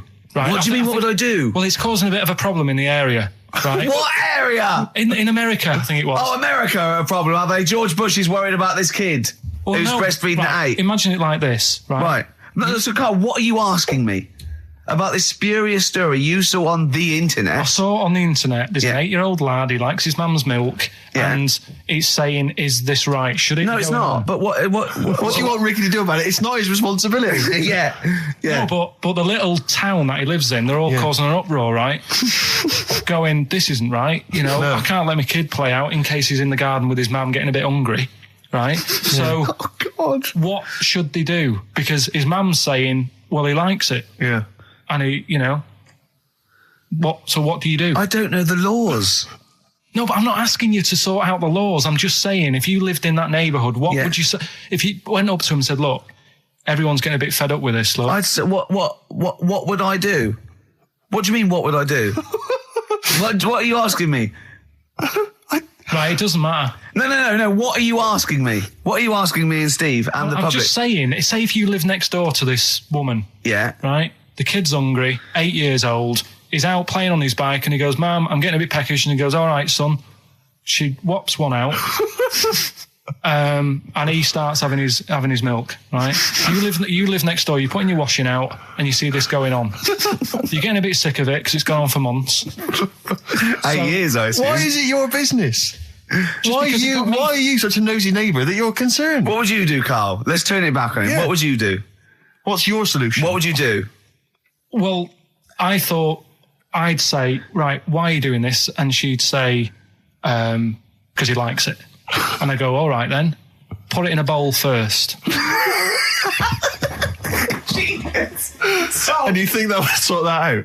No, because I was thinking about the whole thing, right? And you do that when you're a baby and everything's all right, innit? Yeah. No one bats an eyelid at a little baby having a bit of milk from its mum's breast, right? Yeah. You'd almost say it was natural. But you grow out of it. It's like you don't see. It got me thinking about things you don't see. And you don't see.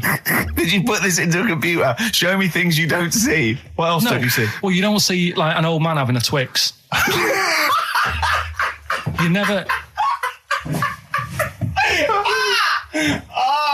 So what? You know the terrible thing about all this, Steve, is he's right. You don't see an old man I eating a know, Twix. that's a terrible thing. So what they have got, right, they've made old man toffees, haven't they? They've come up with Werthers. Is that a song? Oh God! You don't see it.